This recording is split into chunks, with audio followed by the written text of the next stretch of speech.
Price lord brothers and sisters. கர்த்தராகிய இயேசு கிறிஸ்துவின் மகா பரிசுத்த நாமத்தினால் எல்லோரையுமே வாழ்த்துகிறேன். நாம் எல்லோருமே கர்த்தர் ஒருவர் என்பதை அறிந்த பிள்ளைகளாக இயேசு கிறிஸ்துவின் நாமத்தால் ஞானஸ்நானம் பெற்ற பிள்ளைகளாக இருக்கிறோம்.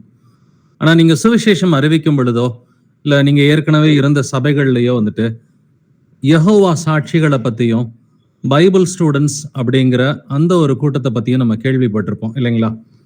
இவர்கள் என்ன போதிக்கிறார்கள் அப்படின்னு சொல்லி பாத்தீங்கன்னாக்க, இயேசு கிறிஸ்து தேவன் கிடையாது, பிதா தனிநபர், குமாரன் தனிநபர், குமாரன் அவர் கடவுள் கிடையாது, அவருக்கு சர்வ வல்லமை உள்ள தன்மை கிடையாது அப்படின்னு சொல்லி போதிக்கிற ஒரு கூட்டம் இருக்கிறது.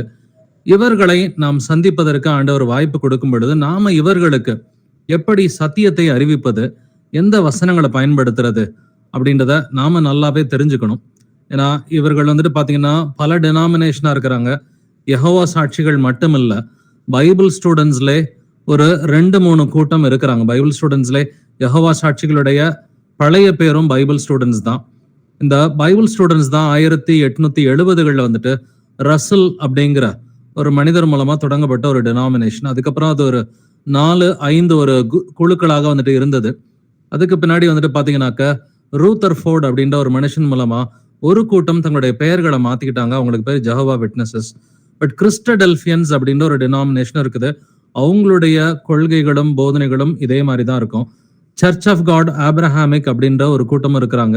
அவர்களுடைய கொள்கையும் போதனையும் பிதா ஒருவர் மட்டும்தான் தேவன், குமாரன் தேவன் அல்ல அப்படின்னு போதிக்கிறதான் இவர்களுடைய போதனையாக இருக்கிறது.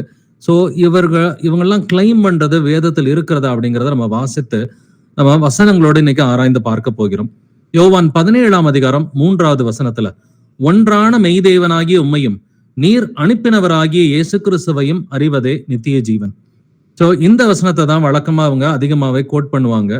இதுல ஒன்றான மெய்தேவன் பிதா ஒருவர் மட்டும்தான், இயேசு கிறிஸ்து மெய் தேவன் கிடையாது அப்படிங்கிறத இந்த வசனத்தை வச்சு சொல்லுவாங்க. அதே போல பிதாவாகிய தேவனுடைய நாமம் யெகோவா, அவர் ஒருவர் மாத்திரமே தேவன் என்பதற்கு சங்கீதம் 83ல 17 முதல் 18 வசனங்களை வாசித்து அதுல யெகோவா என்னும் நாமத்தை உடைய தேவரீர் ஒருவரை பூமி அனைத்தின் மேலும் உன்னதமானவர் என்று மனுஷர் உணரும்படி அவர்கள் என்றைக்கும் வெட்கி கலங்கி நாணமடைந்து அழிந்து போவார்களாக. சோ உண்மைதான், பிதாவினுடைய நாமம் யெகோவா என்று நமக்கு தமிழ் பைபிள்ல எழுதியிருக்குது. சோ பிதாவாகிய தேவன் அவர் சர்வ வல்லமை உள்ள தேவன் என்பதை நம்ம விசுவாசிக்கிறோம், நம்ம அங்கீகரிக்கிறோம். அது உண்மைதான். பட் இயேசு கிறிஸ்துவை பிதாவாகிய தேவன் உண்டாக்கினார்.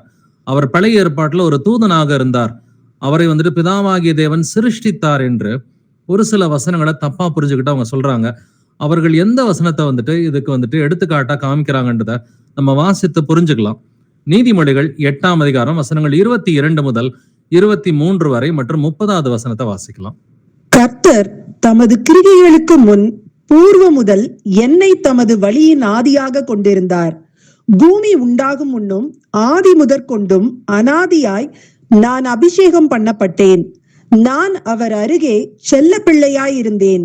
நித்தம் அவருடைய மனமகிழ்ச்சியாய் இருந்து எப்பொழுதும் அவர் சமூகத்தில் களி கூர்ந்தேன்.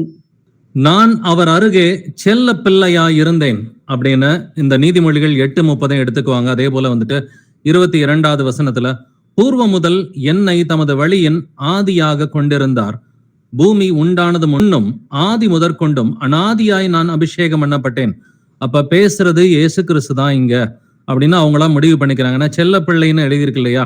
அப்ப பிதாவுக்கு செல்ல பிள்ளை இயேசு கிறிஸ்து தான். அப்ப இயேசு கிறிஸ்துவ பிதாவாகிய தேவன் அவர் உண்டாக்கி இருக்கிறார். பழைய ஏற்பாட்டிலே அவர் குமாரனா தான் இருந்தார் அப்படின்னு இந்த வசனங்களை எடுத்துக்கிட்டு அவங்க சொல்றாங்க. பட் இதுல முதல் 3 வசனங்களை நம்ம வாசிச்சு நம்ம புரிஞ்சுக்கணும். நீதிமொழிகள் 8ஆம் அதிகாரத்துல முதல் 3 வசனங்கள், Proverbs chapter 8 verses 1 to 3. ஞானம் கூப்பிடுகிறதில்லையோ, புத்தி சத்தமிடுகிறதில்லையோ, அது வழியருகே உள்ள மேடைகளிலும் நார்ச்சந்திகளிலும் நிற்கிறது. அது ஊர்வாசல்களின் ஓரத்திலும் பட்டணத்தின் முகப்பிலும் நடை கூடங்களிலும் நின்று சத்தமிட்டு. ஆமேன், ஆமேன். இங்க முதல் வசனத்துல ஞானம் கூப்பிடுகிறது இல்லையோ அப்படின்னு தான் இந்த வசனம் தொடங்குகிறது. அப்ப பேசுகிறது ஞானம் இல்லைங்களா? அதனாலதான் அதுன்னு சொல்லி 2வது வசனத்துல ஆண்டவர் எழுதியிருக்கிறார். அது வழி அருகேயுள்ள மேடைகளிலும் நார் சந்திகளிலும் நிற்கிறது. இங்க இயேசு கிறிஸ்துவா இருந்தாக்கா அவர் என்று எழுதியிருக்கும் இல்லைங்களா? அதுன்னு சொல்லப்படுதுன்னா ஒரு நியூட்டர் ஜெண்டர்ல வந்துட்டு இங்க எழுதப்பட்டிருக்குது. சோ நம்ம வழக்கமாவே ஆண் பால் பெண் பால் நம்ம அவன்னு சொல்லுவோம், இல்ல அவள்னு சொல்லுவோம், இல்ல அவர்னு ஒரு மரியாதையா சொல்லுவோம். அப்படி இல்லைன்னாக்கா அதுன்றது வந்துட்டு உயிர் இல்லாததை பார்த்துதான் அதுன்னு சொல்லுவோம் இல்லைங்களா? பட் இங்க வந்துட்டு இயேசு கிறிஸ்துவாக இருந்திருந்தாக்க இங்க அவர் என்கிற வார்த்தை தான் வந்திருக்கும். அது வழியறிய உள்ள மேடைகளிலும் நார் சந்திகளிலும் நிற்கிறது. அது ஊர் வாசல்களின் ஓரத்திலும் பட்டணத்தின் முகப்பிலும் நடை கூடங்களிலும் நின்று சத்தமிட்டு என்று எழுதியிருக்கிறது. சோ இங்க ஞானம்னு முதல் வசனத்துல இருக்குது. 2வது வசனத்துடைய தொடக்கமும் அது என்று இருக்கிறது. 3வது வசனத்தினுடைய தொடக்கமும் அது என்று எழுதி இருக்கிறது. இதை கொஞ்சம் இங்கிலீஷ்ல படிச்சு பார்த்தா ரொம்ப ஆச்சரியமா இருக்கும். இதே வசனத்தை நான் இங்கிலீஷ்ல வாசிக்கிறேன். Does not wisdom cry and understanding put forth her voice? She stands in the top of high places, by the way in the places of the paths. She cries at the gates, at the entry of the city, at the coming in at the doors. So இங்க முதல் வசனத்துல wisdom ஞானம் என்று எழுதி இருக்கிறது. ஆனா முடிவுல பாத்தீங்கன்னா முதல் வசனத்தோட கடைசியில her voice பெண் பால்ல ஃபெமினைன் ஜெண்டர்ல ஆண்டவர் எழுதி இருக்கிறார். அதே போல 2வது வசனத்துல she stands பெண் பால்ல எழுதப்பட்டிருக்கு. 3வது வசனத்துல she cries இங்க பெண் பால்ல எழுதப்பட்டிருக்கு. அப்ப இயேசு கிறிஸ்துவை குறிப்பிடுகிற வசனமா இருந்தாக்க இது ஆண் பால்ல எழுதப்பட்டிருக்கணும், ஹீன் எழுதப்பட்டிருக்கணும் இல்லைங்களா? இங்க ஹீன் எழுதப்படல, ஷீன் எழுதப்பட்டிருக்கு. இதுக்கு காரணம் என்னன்னு பாத்தீங்கன்னாக்க நமக்கு தமிழ் போன்ற மொழிகள்ல வந்துட்டு நம்ம வழக்கமாவே ஆண்களுக்கு ஆண் பாலும் பெண்களுக்கு வந்துட்டு பெண் பாலும் கொடுப்போம், மற்றதெல்லாம் வந்துட்டு அதுன்னு சொல்லிடுவோம். பட் சில லாங்குவேஜஸ் வந்துட்டு இருக்குது. ஃபார் எக்ஸாம்பிள் ஜெர்மன் லாங்குவேஜ் இல்ல ஹீப்ரூ லாங்குவேஜ் நமக்கு பழைய ஏற்பாடு எபிரேய பாஷையில எழுதப்பட்டது. இந்த எபிரேய பாஷையில வந்துட்டு ஞானத்துக்கு அவர்கள் பெண் பாலை தான் வந்துட்டு கொடுப்பாங்க. அவங்க எல்லாத்துக்குமே ஒண்ணு ஆண் பாலோ இல்ல பெண் பாலோ வந்துட்டு கொடுப்பாங்க. ஞானத்துக்கு வந்துட்டு அவங்க பெண் பால் கொடுத்துதான் வந்துட்டு பேசுவது அவர்களுடைய வழக்கம். சோ இங்க வந்துட்டு பெண் பால் கொடுக்கப்பட்டிருக்க ஃபெமினைன் ஜெண்டர் இது இயேசுவை குறித்து பேசுகிறதா? அப்ப நான் அவர் அருகே செல்ல பிள்ளையா இருந்தேன். யார் இந்த செல்ல பிள்ளை? இது இயேசு கிறிஸ்து கிடையாது. இந்த செல்ல பிள்ளை என்பது இது ஞானத்தை குறிப்பிடுகிற வசனம். பூர்வ முதல் என்னை தமது வழியின் ஆதியாக கொண்டிருந்தார். இது இயேசு கிறிஸ்து பேசுவதா? நிச்சயமாக இல்லை. இது வந்துட்டு ஞானம் பேசுவது. அப்படின்னா இந்த வசனத்தை அவங்க தப்பா புரிஞ்சுக்கிட்டு இருக்கிறாங்க. சோ வசனத்துக்கு வசனங்களையே நம்ம இணை வசனமா எடுத்துதான் நம்ம பார்க்கணும். வெறும் ஒரே ஒரு வசனத்தை எடுத்துக்கிட்டு அதை வந்துட்டு அவங்க கொஞ்சம் தப்பா எடுத்துக்கிட்டு இருக்கிறாங்க. சோ இது எல்லாமே பாத்தீங்கன்னாக்க வசனத்தை அந்த வேத புரட்டுகள் என்று வேதம் சொல்கிறபடி 2 பேதுரு 2ஆம் அதிகாரத்துல சொல்றது போல அவங்க வேதத்தை புரட்டி தான் ஒரு சிலர் போதிப்பாங்க. அதுல யெகோவா சாட்சிகள் மற்றும் பைபிள் ஸ்டூடெண்ட்ஸ் உடைய ஒரு வேத புரட்டு என்னன்னு சொன்னாக்க இங்க 8வது அதிகாரம் நீதிமொழிகள்ல பேசுவது இயேசு கிறிஸ்து.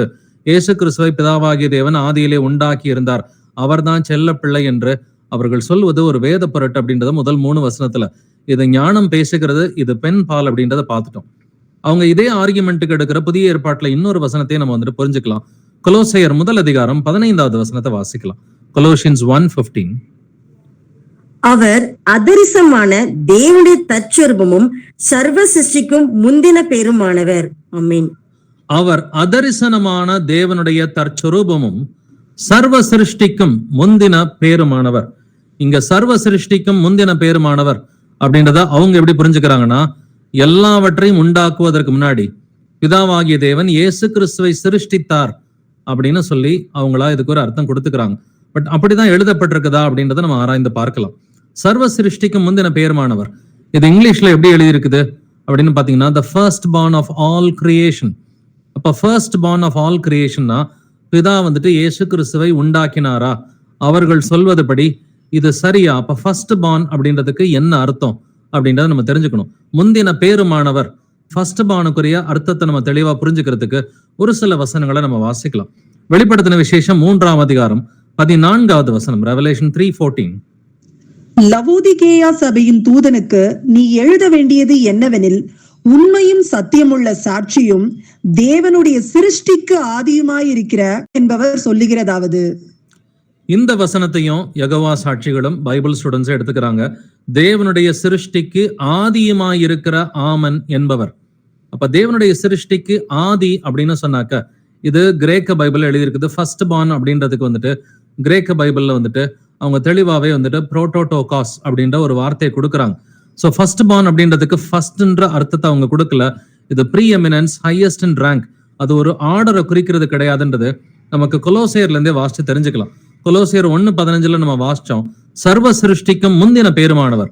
இந்த சர்வ சிருஷ்டிக்கும் முந்தின பேர், இதற்குரிய அர்த்தத்தை வந்துட்டு அடுத்து ஒரு சில வசனங்களை வாசிச்சு புரிஞ்சுக்கலாம். கொலோசியர் 1:16 வாசிக்கலாம். கொலோசியன்ஸ் 1:16.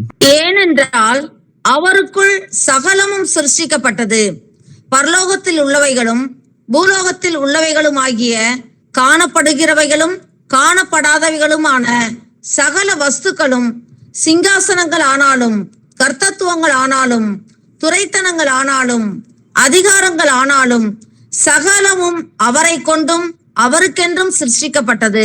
ஆமேன்.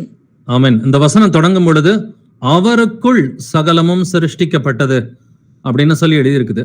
இந்த வசனம் முடியும் பொழுது சகலமும் அவரை கொண்டும் அவருக்கென்றும் சிருஷ்டிக்கப்பட்டது. அப்படின்னா எல்லாவற்றையுமே வந்துட்டு இயேசு கிறிஸ்துவை கொண்டுதான் சிருஷ்டிக்கப்பட்டது அப்படின்னு சொன்னா, அப்ப இயேசு கிறிஸ்து தன்னைத்தானே சிருஷ்டித்துக்கிட்டாரா?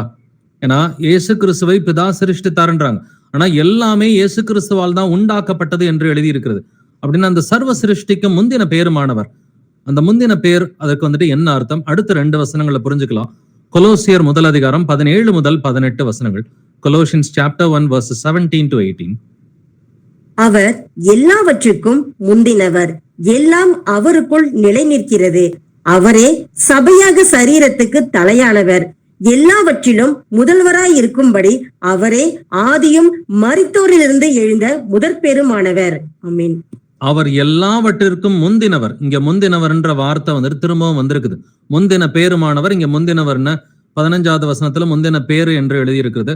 17வது வசனத்துல முந்தினவர் என்று எழுதியிருக்கிறது. 18வது வசனத்துல தெளிவா என்ன கான்டெக்ட்ல முந்தின பேரு, எல்லாவற்றிலும் முதல்வராய் இருக்கும்படி அவரே ஆதியும் மரித்தோரிலிருந்து எழுந்த முதற் பேருமானவர். முதற் பேருனா சிருஷ்டிப்புல முதற் பேரு கிடையாது, மரித்தோரிலிருந்து எழுந்ததுனாலதான் அவருக்கு வந்துட்டு முதற் பேரு என்று பெயர். ஏன்னா இயேசு கிறிஸ்து உயிர்த்தன்னைக்கு ஒரு பண்டிகை இருந்துச்சு, அதுக்கு பேர் வந்துட்டு முதற் பலன் பண்டிகை. முதற் பலன் என்பது 1 கொரிந்தியர் 15வது அதிகாரத்துல 20வது வசனம் மற்றும் 23வது வசனத்தை 2 வசனத்தையுமே வாசிக்கும் பொழுது மரித்தோரிலிருந்து எழுந்ததுனாலதான் இயேசு கிறிஸ்து முதற் பலனா இருக்கிறார். அதனாலதான் இங்க அவருக்கு முதற் பேரு என்று ஒரு பெயர் வந்துட்டு கொடுக்கப்பட்டிருக்குது. So first born from the dead. இது first born with respect to creation கிடையாது, it is the first born from the dead. எவ்வளோ பேர் இறந்து போயிருக்கிறாங்க, கோடி பேர் இறந்து போயிருந்தாலும் முதலில் வந்துட்டு உயிர் தெழுந்து வந்தது நமது கர்த்தராகி இயேசு கிறிஸ்து ஒருவர் மட்டும்தான். அப்ப சர்வ சிருஷ்டிக்கு முந்தின பேருமானவர் அப்படின்னாக்க இதான் இயேசு கிறிஸ்துவை உண்டாக்கினார் அப்படின்னு எந்த வசனமும் நேரடியா வந்துட்டு பைபிள்ல கிடையவே கிடையாது. ஆனா இந்த வசனத்தை வந்துட்டு கொஞ்சம் வேத புரட்டி தான் பேசுறாங்க. இதுக்கு இயேசு கிறிஸ்துவே அவர் பதில் கொடுத்திருக்கிறார். வாசிக்கலாம். வெளிப்படுத்தின விசேஷம் 1 அதிகாரம் 5வது வசனம். உண்மையுள்ள சாட்சியும் மரித்தோரிலிருந்து முதற் பிறந்தவரும் பூமியின் ராஜாக்களுக்கு அதிபதியுமாகிய இயேசு கிறிஸ்துவினாலும் உங்களுக்கு கிருபையும் சமாதானமும் உண்டாவதாக. உண்மையுள்ள சாட்சியும் மரித்தோரிலிருந்து முதல் பிறந்தவரும், first born of the dead. இங்க இயேசு கிறிஸ்துவே அந்த ஃபர்ஸ்ட் பார்னுக்கு அர்த்தம் சொல்லிட்டார். நாமளா புதுசா அர்த்தம் கண்டுபிடிக்க வேண்டிய அவசியம் இல்லை. ஆனா யெகோவா சாட்சிகள் இந்த மாதிரி வசனங்கள் எல்லாம் அவங்க பார்க்கறது இல்லை. பைபிள் ஸ்டூடெண்ட்ஸ், அந்த கொள்கை உடையவர்கள், இந்த வசனங்கள் அவர்கள் பார்ப்பது கிடையாது. உண்மையுள்ள சாட்சியும் மரித்தோரிலிருந்து முதல் பிறந்தவரும். சோ சிருஷ்டிப்புல முதல் பிறந்தவர் கிடையாது, மரித்தோரிலிருந்து முதல் பிறந்தவரும், first born of the dead. இங்க இயேசு கிறிஸ்துவினாலும் என்கிற அவருடைய நாமத்தையும் இங்க வந்துட்டு கொடுக்கப்பட்டிருக்கு. அப்ப ஃபர்ஸ்ட் பார்ன் அப்படின்றது வந்துட்டு முதல்ல பிறந்தவர்னு அர்த்தம் கிடையாது. ஏன்னா பழைய ஏற்பாட்டுல 2வது பிறந்த யாக்கோபை பார்த்து ஃபர்ஸ்ட் பார்ன்ற ஒரு வார்த்தை இருக்குது. அதே போல பழைய ஏற்பாட்டுல 2வது பிறந்த எப்ராயிமை பார்த்து ஃபர்ஸ்ட் பார்ன்ற வார்த்தை இருக்குது. அதே போல 8வது பிறந்த தாவீதை பார்த்து ஃபர்ஸ்ட் பார்ன் அப்படின்ற வார்த்தை இருக்குது. 11வது பிள்ளையாகிய யோசேப்பை பார்த்து ஃபர்ஸ்ட் பார்ன்ற ஒரு வார்த்தை கொடுக்கப்பட்டிருக்குது. இப்ப பழைய ஏற்பாட்டுல ஒரு 4 வசனங்கள்ல வந்துட்டு முதல்ல பிறக்காத பிள்ளைகளை பார்த்து ஃபர்ஸ்ட் பார்ன் அப்படின்னு சொல்லி கர்த்தர் சொல்லியிருக்கிறார். அப்ப ஃபர்ஸ்ட் பார்ன் அப்படின்னு சொன்னாக்க முதல் பிறந்தவர்கள் என்கிற அர்த்தம் கிடையாது. ஃபர்ஸ்ட் பார்ன் சொன்னாக்க முதல் பேரானவர்கள் அப்படின்னா அவங்க எல்லாம் கர்த்தருக்கு ரொம்ப பிரியமானவங்கன்னு சொல்லி அர்த்தம். ஏன்னா அவர் சபையை பார்த்தே ஃபர்ஸ்ட் பார்ன் சொல்லி தான் சொல்றார். இயேசு கிறிஸ்துவை பார்த்து மட்டும் இல்ல, சபையை பார்த்தும் அவர் ஃபர்ஸ்ட் பார்ன் அப்படின்ற ஒரு வார்த்தையை வந்துட்டு ஆவியானவர் பயன்படுத்தி இருக்கிறாரு. நம்ம தொடர்ந்து இந்த வசனங்களை புரிஞ்சுக்கலாம். ரோமர் 8ஆம் அதிகாரம் 29வது வசனம் வாசிக்கலாம். ரோமன்ஸ் 8:29. தம்முடைய குமாரன் அநேக சகோதரருக்குள்ளே முதற் பேரானவராய் இருக்கும் பொருட்டு தேவன் எவர்களை முன்னறிந்தாரோ அவர்களை தமது குமாரனுடைய சாயலுக்கு ஒப்பாய் இருப்பதற்கு முன்குறித்திருக்கிறார். ஆமென். தம்முடைய குமாரன் அநேக சகோதரருக்குள்ளே முதற் பெயரானவராய் இருக்கும் பொருட்டு, the first born among many brothers. So அது வந்துட்டு ஃபர்ஸ்ட் பார்னா எப்படி இயேசு கிறிஸ்து மாறினாரு? அது மரித்தோரிலிருந்து எழுந்ததுனால தான் அவர் ஃபர்ஸ்ட் பார்ன்னு சொல்லப்பட்டிருக்குது. இது முதல்ல உருவாக்கப்பட்டவர், முதல்ல சிருஷ்டிக்கப்பட்டவர் என்கிற பொருள் கிடையாது. ஸோ அந்த ஃபர்ஸ்ட்ன்ற வார்த்தைக்கு இவங்களுக்கு எபிரேய பாஷையிலையோ இல்ல கிரேக்க பாஷையிலையோ அர்த்தம் வந்துட்டு புரியாததுனால தான் இதை வந்துட்டு கள்ளத்தனமா புரட்டுறாங்க. இதுக்கு இன்னும் நிறைய வசனங்கள் பழைய ஏற்பாட்டுல முதல்ல பிறக்காதவர்களை பார்த்து கர்த்தர் வந்துட்டு ஃபர்ஸ்ட் பார்ன்ற வார்த்தையை சொல்லியிருக்கிறாரு. வாசிக்கலாம். யாத்திராகமம் 4:22, எக்ஸடஸ் 4:22. அப்பொழுது நீ பார்வோனோட சொல்ல வேண்டியது என்னவென்றால், இஸ்ரவேல் என்னுடைய குமாரன், என் சேஷ்ட புத்திரன். இஸ்ரவேல் என்னுடைய குமாரன், என் சேஷ்ட புத்திரன். இஸ்ரவேல்னா யாருங்க? யாக்கோபு தான் இஸ்ரவேல், இல்லைங்களா? கர்த்தர் யாக்கோபு பார்த்து என்ன சொல்றாரு? அவன் என்னுடைய சேஷ்ட புத்திரன். இது இங்கிலீஷ்ல படிச்சு பாத்தீங்கன்னா Israel is my first born son அப்படின்னு ஆண்டவர் சொல்றாரு. அப்ப யாக்கோபு முதல்ல பிறந்தவனா, ஏசா முதல்ல பிறந்தவனா? சோ அவங்க அப்பா வந்துட்டு ஈசாக்குக்கு வந்துட்டு முதல்ல பிறந்தது வந்துட்டு ஏசா தான் முதல்ல பிறந்தான். ரெண்டாவது பிறந்ததுதான் யாக்கோபு. நீங்க ஆதியாகமம் 25வது அதிகாரத்துல 24 முதல் 26 வசனங்கள் படிச்சு பாத்தீங்கன்னா ஏசா தான் முந்தி பிறந்தவன் என்று எழுதியிருக்கிறது. ஆனா யாக்கோபு ரெண்டாவது பிறந்தவன். ரெண்டாவது பிறந்த யாக்கோபை பார்த்து கர்த்தர் என்ன சொல்றாரு? சேஷ்ட புத்திரன் அப்படிங்கிற. சேஷ்ட புத்திரன்னா ஃபர்ஸ்ட் பார்ன் சன் அப்படின்னு சொல்லி அர்த்தம். அப்படின்னா ரெண்டாவது பிறந்தவங்களையும் பார்த்து கர்த்தர் சேஷ்ட புத்திரன் ஏன் சொல்றாரு? அவருக்கு ரொம்ப பிடிச்சவங்க, இவங்க எல்லாம் கீழ்ப்படுகிறதுனால கர்த்தருக்கு இவர்களை மிகவும் பிடிக்கும். இதுதான் வந்துட்டு ஃபர்ஸ்ட் பார்னுடைய உண்மையான அர்த்தம். வாசிக்கலாம் வந்துட்டு யோசேப்பை குறித்து 1 நாளாகமம் 5ஆம் அதிகாரம் முதல் 2 வசனங்கள். First Chronicles chapter 5 verses 1 to 2. Ruban இஸ்ரவேலுக்கு முதற் பிறந்த சேஷ்ட புத்திரன். ஆனாலும் அவன் தன் தகப்பனுடைய மஞ்சத்தை தீட்டுப்படுத்தினபடினால் கோத்திரத்து அட்டவணையிலே அவன் முதற் பிறந்தவனாக எண்ணப்படாமல் அவனுடைய சேஷ்ட புத்திர சுதந்திரம் இஸ்ரவேலின் குமாரனாகிய யோசேப்பின் குமாரருக்கு கொடுக்கப்பட்டது. யூதா தன் சகோதரரிலே பலத்ததினால் ராஜாதிபத்தியம் அவன் சந்ததியில் உண்டானது. ஆகிலும் சேஷ்ட புத்திர சுதந்திரம் யோசேப்புடையதாயிற்று. நமக்கு யாக்கோபையும் யாக்கோபினுடைய 12 புத்திரர்களை பத்தி நமக்கு தெரியும். 12 கோத்திரங்களை பத்தி. யாக்கோபினுடைய முதல் பையன் யாரு? அவன் வந்துட்டு ரூபன். ஃபர்ஸ்ட் பார்ன் வந்துட்டு ஆக்சுவலி ரூபன் தான். ஆனா ரூபன் இஸ்ரவேலுக்கு முதல் பிறந்த சேஷ்ட புத்திரன். ஆனாலும் வந்துட்டு அவன் ஒரு தப்பு பண்ணிடுறான். தவறு செய்ததுனால கோத்திரத்து அட்டவணையில அவன் முதற் பிறந்தவனாக எண்ணப்படாமல் அவனுடைய சேஷ்ட புத்திர சுதந்திரம் இஸ்ரவேலின் குமாரனாகிய யோசேப்பின் குமாரருக்கு கொடுக்கப்பட்டது. சோ யோசேப்பு மூலமா அவனுடைய குமாரருக்கு அது கொடுக்கப்பட்டது. யோசேப்பு எத்தனாவது பிறந்தவர்? 11வது பிள்ளை, இல்லைங்களா? அவர்களுடைய புதல்வர்கள் வந்துட்டு 11வது பிள்ளையா பிறந்தவர் வந்துட்டு யோசேப்பு. ஆனா இந்த சேஷ்ட புத்திர இந்த பாகம், இந்த சுதந்திரம் யாருக்கு கிடைத்தது? முதல்ல பிறந்த ரூபனுக்கு கிடைக்கல, அதிகமா கீழ்ப்படிந்த யோசேப்புக்கு தான் வந்துட்டு இது கிடைத்தது என்று அவங்களுடைய பெயர் பட்டியல்லே வந்துட்டு அதை வந்துட்டு மாத்தி இருக்கிறாங்க. சோ பழைய ஏற்பாடை பொறுத்த வரைக்கும் நமக்கு சேஷ்ட புத்திரன் அப்படின்னு சொன்னாக்க முதல்ல பிறந்தவன்ற அர்த்தத்துல வந்துட்டு கர்த்தர் வந்துட்டு எழுதாம 2வது பிறந்தவங்க, 8ஆவதா பிறந்தவங்க, 11வது பிறந்தவங்க எல்லாம் என்னுடைய சேஷ்ட புத்திரன் என்று கர்த்தர் வந்துட்டு சொல்கிறார். அதுக்கு ரீசன் பாத்தீங்கன்னா அவங்க எல்லாம் நல்லா கீழ்ப்படிஞ்சிருக்கிறாங்க, எனக்கு மிகவும் பிரியமானவர்கள் என்று கர்த்தர் வந்துட்டு சொல்றாரு. இவங்க எல்லாம் ரொம்ப முக்கியமானவங்க, மிகவும் பிரியமானவர்கள் என்று அர்த்தம். சோ வாசிக்கலாம் எப்பிராயிமை குறித்து எரேமியா 31:9, ஜெரமியா 31:9. அழுகையோடும் விண்ணப்பங்களோடும் வருவார்கள், அவர்களை வழிநடத்துவேன், அவர்களை தண்ணீருள்ள நதிகள் அண்டைக்கு இடராத செம்மையான வழியிலே நடக்க பண்ணுவேன். இஸ்ரவேலுக்கு நான் பிதாவாய் இருக்கிறேன், எப்பிராயிம் என் சேஷ்ட புத்திரனாய் இருக்கிறான். ஆமென். எப்பிராயிம் என் சேஷ்ட புத்திரனாய் இருக்கிறான். Ephraim is my first born அப்படின்னு கர்த்தர் சொல்றார். ஆனா ஆக்சுவலி முதல்ல பிறந்தவன் மனாசே தான். நீங்க ஆதியாகமம் 41வது அதிகாரம் படிச்சு பாத்தீங்கன்னா 51 முதல் 52 வசனங்கள்ல மனாசே தான் முதல்ல பிறந்தவன், எப்ராயிம் 2வது பிறந்தவன். ஆனா 2வது பிறந்த எப்ராயிமை பார்த்து கர்த்தர் என்ன சொல்றாரு? எப்ராயிம் என் சேஷ்ட புத்திரனா இருக்கிறான். Ephraim is my first born. அப்படின்னா இயேசு கிறிஸ்துவை ஃபர்ஸ்ட் பார்ன், சர்வ சிருஷ்டிக்கு முந்தின பேருமானவர் அப்படின்னு சொன்னாக்க இவர் எனக்கு மிகவும் பிரியமானவர் என்று அர்த்தம். அந்த அர்த்தத்துலதான் கர்த்தர் எழுதி வைத்திருக்கிறார். இங்க 3 தலைமுறையிலையும் நம்ம பார்த்துட்டோம். யாக்கோபு 2வது பிறந்தவர்.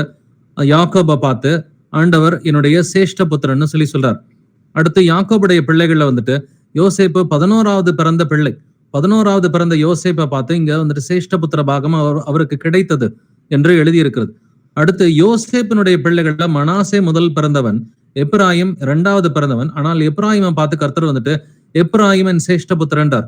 அப்படின்னா முதல் பிறந்தவர்கள் சேஷ்டபுத்திரன்னாக்க எனக்கு மிகவும் பிடித்தவர்கள் என்பதுதான் அர்த்தம். தாவீதை பத்தி நமக்கு தெரியும். தாவீதுக்கு 7 அண்ணன்கள் வந்துட்டு இருந்தாங்க. 8வது ஒரு மகனாக தான் தாவீது வந்துட்டு இருந்தார். சங்கீதம் 89 வசனம் 20 மற்றும் 27 வாசிக்கலாம். Psalm 89 verses 20 and 27.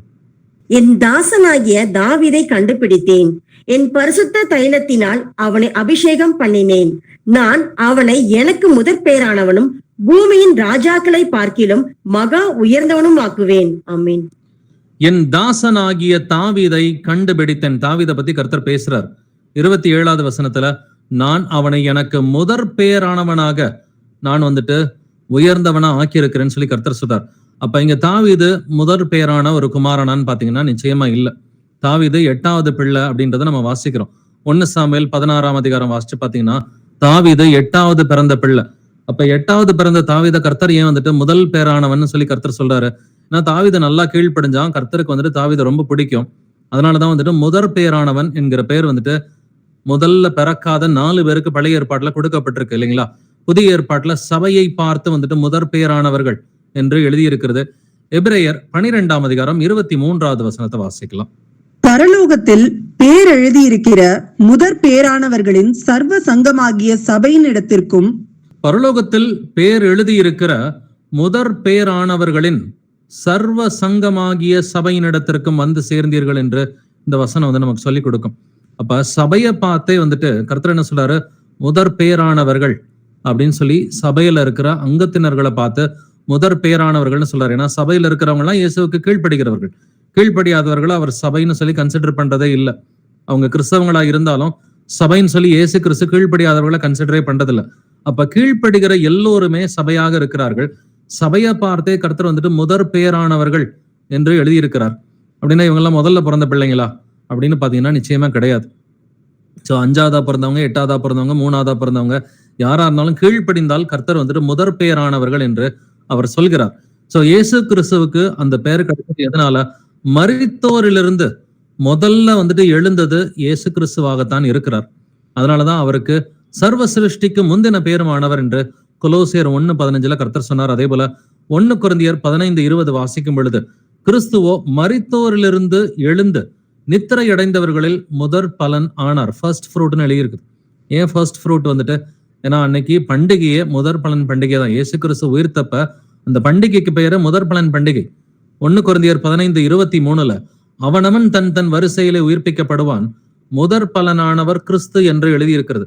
ஏன்னா மரித்தோரிலிருந்து அவர் வந்துட்டு முதற் பெயரானவரா முதற் பலனா உயிர்த்தது இயேசு கிறிஸ்து மட்டும்தாங்க. இவ்வளவு வசனம் அந்த முதற் பலன் இல்ல முதற் பெயர்ன்றதை நம்ம புரிஞ்சுக்கிறதுக்கு இவ்வளவு வசனங்கள், இன்னும் நிறைய வசனங்கள் இருக்குது. பட் இவ்வளவு வசனங்கள் இருந்துமே வந்துட்டு ஒரு மனிதனுடைய போதனைய, அந்த ரசல் மற்றும் ரூத்தர் ஃபோர்ட் அப்படின்ற மனிதர்களுடைய போதனையை தான் அந்த கூட்டம் வந்துட்டு அந்த யெகோவா சாட்சிகளோ பைபிள் ஸ்டூடெண்ட்ஸோ பிடிச்சுக்கிட்டு இருக்கிறாங்க. வசனங்களை ஆராய்வதற்கு வந்துட்டு அவங்களுக்கு மனது இல்லாமல் தான் இருக்குது. ஸோ இயேசு கிறிஸ்துவ ஒரு அவமானப்படுத்துற கூட்டமா தான் இருக்கிறாங்கன்னா, இயேசு கிறிஸ்து அவர் ஒரு தூதனானவர். அவர் வந்துட்டு எதையுமே சிருஷ்டிக்கல. பிதா ஒருவர் தான் வந்துட்டு வானத்தையும் பூமியும் சிருஷ்டித்தார். பிதா மட்டும்தான் ஆதாமை உண்டாக்கினார் அப்படின்னு அவங்க சொல்றாங்க. ஆனா இயேசு கிறிஸ்து தான் வந்துட்டு இந்த உலகங்களை உண்டாக்கினார், மனிதனையும் உண்டாக்கினது, சர்வத்தையும் உண்டாக்கியது இயேசு கிறிஸ்து என்று வேதம் சொல்கிறது. சோ இயேசு கிறிஸ்து சிருஷ்டிக்கப்பட்டவர் அல்ல, அவரே சிருஷ்டிகர் என்பதை நம்ம வந்துட்டு வாசிக்கலாம். யோவான் 1:1, ஜான் 1:1. ஆதியிலே வார்த்தை இருந்தது, அந்த வார்த்தை தேவனிடத்தில் இருந்தது, அந்த வார்த்தை தேவனாய் இருந்தது. ஆமென்.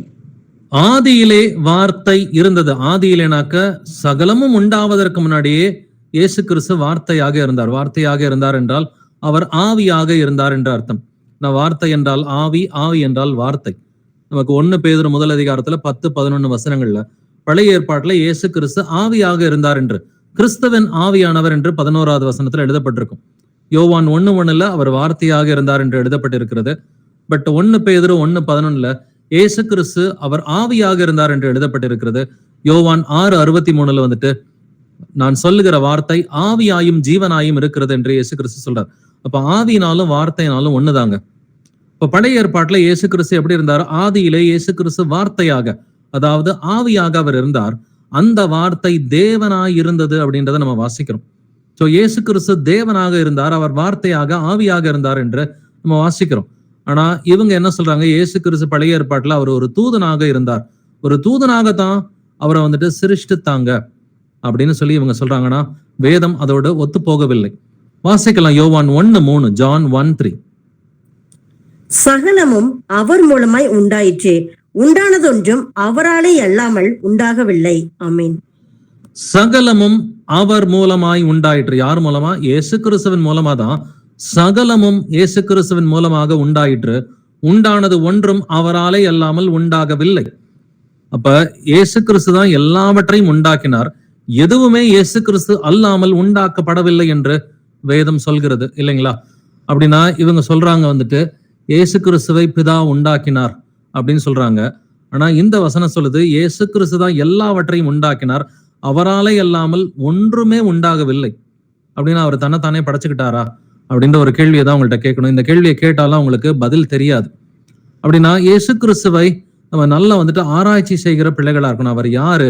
அவர் பழைய ஏற்பாட்டுல எப்படி இருந்தாரு? குறிப்பா இவங்களுடைய ஆர்குமெண்ட்ல பாத்தீங்கன்னாக்க அந்த 33 வருஷத்துக்குரிய கேள்விகள் மாத்திரம்தான் இருக்கும். இயேசு கிறிஸ்து வெறும் 33 வருஷத்துக்குரியவரா? அவர் இந்த பூமியில வந்துட்டு அவர் ஊழியம் செய்த பொழுது அவர் பிதா கிட்ட ஜெபம் பண்ணினார். அது குமாரனுக்குரிய ரோல்ல வந்துட்டு அவர் ஜெபம் பண்ணினார்.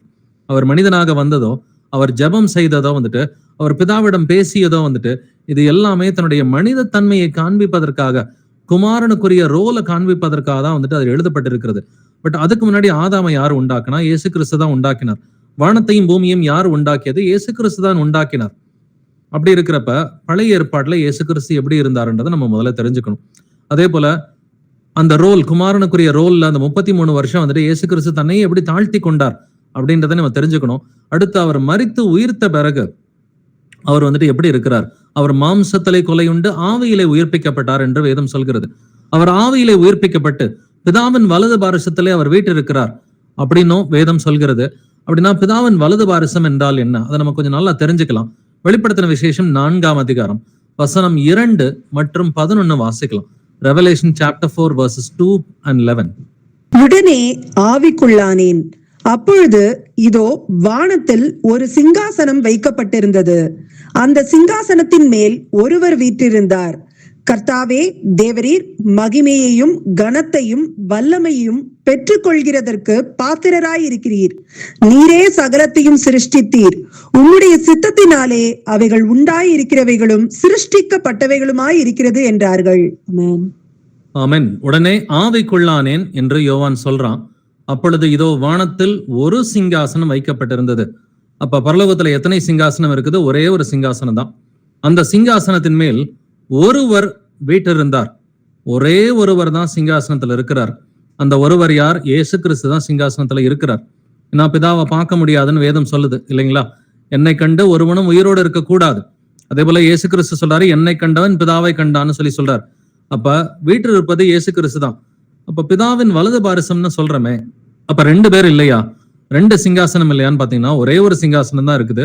அதுல ஒரே ஒருத்தர் தான் வந்துட்டு உட்கார்ந்து இருக்கிறாரு. இயேசு கிறிஸ்துவே சொல்றாரு, நான் ஜெயம் கொண்டு என் பிதாவின் சிங்காசனத்துல நான் தான் வீற்றிருக்கிறேன் அப்படின்னு வெளிப்படுத்தின விசேஷம் 3:21 சொல்றாரு. அப்ப இயேசு கிறிஸ்து ஜெயம் கொண்டு பிதாவினுடைய சிங்காசனத்துல வீற்றிருப்பது இயேசு கிறிஸ்து தான் வீற்றிருக்கிறாரு. அதை பாக்குறது வந்துட்டு யோவான். அப்ப யோவான் பாக்குறது இயேசுவை தான். ஆனா என்னை கண்டவன் பிதாவை கண்டான்ற மாதிரி அங்க பிதாவும் இருக்கிறாரு, பட் பிதாவை பார்க்க முடியாது. அப்ப இயேசு கிறிஸ்துவை பார்த்து 11வது வசனத்துல வந்துட்டு என்ன சொல்லப்படுகிறது? கர்த்தாவே, தேவரீர் மகிமையையும் கனத்தையும் வல்லமையும் பெற்றுக்கொள்ளுகிறதற்கு பாத்திரராய் இருக்கிறீர். யாருங்க? அந்த சிங்காசனத்தில் வீற்றிருக்கிற இயேசு கிறிஸ்துவை பார்த்து கர்த்தாவே அப்படின்னா யெகோவான்னு சொல்லி அர்த்தம். கர்த்தர்னு சொன்னா யெகோவா என்று அர்த்தம். தேவரீர் என்று எழுதியிருக்கிறது. தேவரீர்னா அவர் தேவன் என்று வேதம் சொல்கிறது. நீரே சகலத்தையும் சிருஷ்டித்தீர். அப்ப எல்லாத்தையும் உண்டாக்குனது யாரு? இயேசு கிறிஸ்து தான். உம்முடைய சித்தத்தினாலே அவைகள் உண்டாயிருக்கிறவைகளும் சிருஷ்டிக்கப்பட்டவைகளுமாய் இருக்கிறது என்றார்கள். யாருடைய சித்தத்தினாலே எல்லாமே உண்டாச்சு? இயேசு கிறிஸ்துவின் சித்தத்தினாலே எல்லாமே உண்டாச்சு. அதனாலதான் தேவன் மாம்சத்திலே வெளிப்பட்டார் என்று வேதம் சொல்கிறது. அந்த குமாரன், அந்த பாலகன், அவருக்கு இன்னொரு பெயர் என்னது? வல்லமையுள்ள தேவன், நித்திய பிதா. அந்த வல்லமையுள்ள தேவனே, நித்திய பிதாவே, பாலகனாக குமாரனாக இந்த பூமிக்கு வந்து பிறந்தார். அதனாலதான் அப்போஸ்தலன் பவுல், ஒரே தேவனை விசுவாசிக்கிற பவுல் மாதிரி அப்போஸ்தலர்கள் தேவன் மாம்சத்திலே வெளிப்பட்டார் என்று அவர்கள் எழுதி இருக்கிறார்கள். அப்ப சிருஷ்டிப்பின் காலகட்டத்துல வந்துட்டு 2 பேரு சிருஷ்டித்தாங்களா, 3 பேரு சிருஷ்டித்தாங்களா அப்படின்னு பாத்தீங்கன்னா, ஒருவர் தான் சிருஷ்டித்தார் என்று வேதம் சொல்கிறது. அந்த ஒருவர் யார் என்றதை நம்ம தெரிஞ்சுக்கலாம். ஏசாயா 44:24. உன் மீட்பரும் தாயின் கர்ப்பத்தில் உன்னை உருவாக்கினவருமான கர்த்தர் சொல்லுகிறதாவது, நானே எல்லாவற்றையும் செய்கிற கர்த்தர். நான் ஒருவராய் வானங்களை விரித்து நானே பூமியை பரப்பினவர். ஆமேன். நான் ஒருவராய் வானங்களை விரித்து நானே பூமியை பரப்பினவர். எத்தனை பேர் வந்துட்டு சிருஷ்டிப்புல இருந்தாங்க? ஒருவர் மட்டும்தான் இருந்தார். அந்த ஒருவர் தான் சர்வ வல்லமையுள்ள கர்த்தர். அந்த சர்வ வல்லமையுள்ள கர்த்தரை தான் நம்ம பிதான்னு சொல்லி சொல்றோம். ஏன்னா நம்மளை யாரு சிருஷ்டிக்கிறாங்களோ அவங்களதான் பிதான்னு சொல்ல முடியும். உண்டாக்குறவங்களை பார்த்துதான் பிதான்னு சொல்ல முடியும். அப்ப சர்வ வல்லமை உள்ள தேவன், அவர் நம்மை உண்டாக்கினதுனால அவரை பார்த்து நம்ம அப்பா பிதாவே என்று நம்ம கூப்பிடுகிறோம். அவரே வந்துட்டு பூமியில ரட்சகர் இல்லை அப்படின்றதுனால அவரே புறப்பட்டு அன்புனால இன்னொருத்தரை அனுப்பி விடாம, நீ போப்பா அப்படின்னு சொல்லி இன்னொருத்தரை வந்துட்டு அனுப்பாம தானே கிளம்பி வர்றதுக்கு பேருதான் அன்பு. வந்துட்டு நான் ஒருவராய் வானங்களை விரித்து நானே பூமியை பரப்பினவர் என்று இங்க பிதா பேசுகிறார். அந்த பிதாவாகிய தேவனே அவர் மாம்சத்துல வந்துட்டு வெளிப்பட்டு இருக்கிறாரு. காரணம் என்னன்னாக்க, பிள்ளைகள் மாம்சத்தையும் இரத்தத்தையும் உடையவர்களா இருக்க, அப்பாவும் வந்துட்டு பிள்ளைகளை போல மாம்சத்தையும் இரத்தத்தையும் உடையவரானார் என்று வேதம் சொல்கிறது. வாசிக்கலாம் வந்துட்டு பழைய ஏற்பாட்டுல வந்துட்டு பிதாவாகிய தேவன் தான் வந்துட்டு குமாரனா வெளிப்படுவாரா என்பதை நம்ம புரிஞ்சுக்கலாம். ஏசாயா 9:6 வாசிக்கலாம். ஐசாயா 9:6. நமக்கு ஒரு பாலகன் பிறந்தார், நமக்கு ஒரு குமாரன் கொடுக்கப்பட்டார், கர்த்தத்துவம் அவர் தோளின் மேல் இருக்கும்.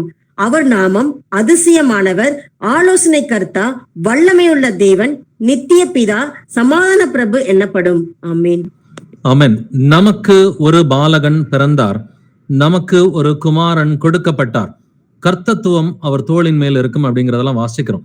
அப்ப நமக்கு ஒரு பாலகன் பிறந்தார். யார் இந்த பாலகன்? நமது கர்த்தராகிய இயேசு கிறிஸ்துவ தான் இந்த பாலகன் என்று எழுதியிருக்கிறது. நமக்கு ஒரு குமாரன் கொடுக்கப்பட்டார். யார் இந்த குமாரன்? இவர் வந்துட்டு இயேசு கிறிஸ்துவ தான் குமாரன் என்று இந்த வசனம் அழைக்கிறது. அப்ப இந்த பாலகன், இந்த குமாரன் வந்துட்டு இவருக்கு இன்னொரு நாமம் இருக்கிறது. அந்த நாமங்கள் என்னது? அதிசயமானவர் இயேசு கிறிஸ்து தான், ஆலோசனை கர்த்தரும் இயேசு கிறிஸ்து தான், வல்லமையுள்ள தேவன் என்று எழுதியிருக்கிறது. இந்த வார்த்தை சாதாரண வார்த்தை கிடையாது. இதுக்கு அடுத்த அதிகாரத்தை படிச்சு பாத்தீங்கன்னா வல்லமையுள்ள தேவன் பிதான்னு எழுதியிருக்கும். இதே வந்துட்டு ஏசாயா புஸ்தகத்துல 10ஆம் அதிகாரத்துல 21வது வசனம் வாசிக்கும் பொழுது, மீதியா இருப்பவர்கள், யாக்கோபில் மீதியா இருப்பவர்களே, வல்லமையுள்ள தேவனிடத்தில் திரும்பி வாருங்கள் அப்படின்னு சொல்லி எழுதியிருக்குது. அப்ப அங்க வல்லமையுள்ள தேவன் சொல்லி ஏசாயா 10:21 சொல்லப்படுறது பிதாவதான் வல்லமையுள்ள தேவன் சொல்லப்படுது. ஆனா ஏசாயா 9:6 வல்லமையுள்ள தேவனா இயேசு கிறிஸ்து தான் வல்லமையுள்ள தேவன் என்று எழுதியிருக்கிறது. அப்ப 2 வல்லமையுள்ள தேவன் இருக்கிறாங்களா? நிச்சயமா இல்ல. அந்த பிதாவாகிய தேவனே வல்லமையுள்ள தேவனாக இருந்த பிதாவாகிய தேவனே அவர் குமாரனாக அவர் வெளிப்பட்டார். ஏன்னா அந்த பாலகன் குமாரன், அவருடைய நாமம் அதிசயமானவர், ஆலோசனை கர்த்தா, வல்லமையுள்ள தேவன், நித்திய பிதா என்றும் எழுதியிருக்கிறது. நித்திய பிதா இது இங்கிலீஷ்ல படிச்சு பாத்தீங்கன்னா the everlasting father. So the definite article. So தீன்ற அந்த வார்த்தை த டெஃபினட் ஆர்டிகல். ஒரே ஒரு சூரியன் தான் இருக்கு, அதனாலதான் தி சன்னு சொல்லுவோம் இல்லைங்களா? ஒரே ஒரு சந்திரன் தான் இருக்கு, அதனாலதான் தி மூன் அப்படின்னு சொல்லுவோம். ஸோ தி சன் அப்படின்னா ஒண்ணுதான் இருக்குதுன்னு அர்த்தம். இப்போ தி எவர் லாஸ்டிங் ஃபாதர் அப்படின்னு சொன்னாக்க ஒரே ஒரு நித்திய பிதா தான் இருக்கிறார்.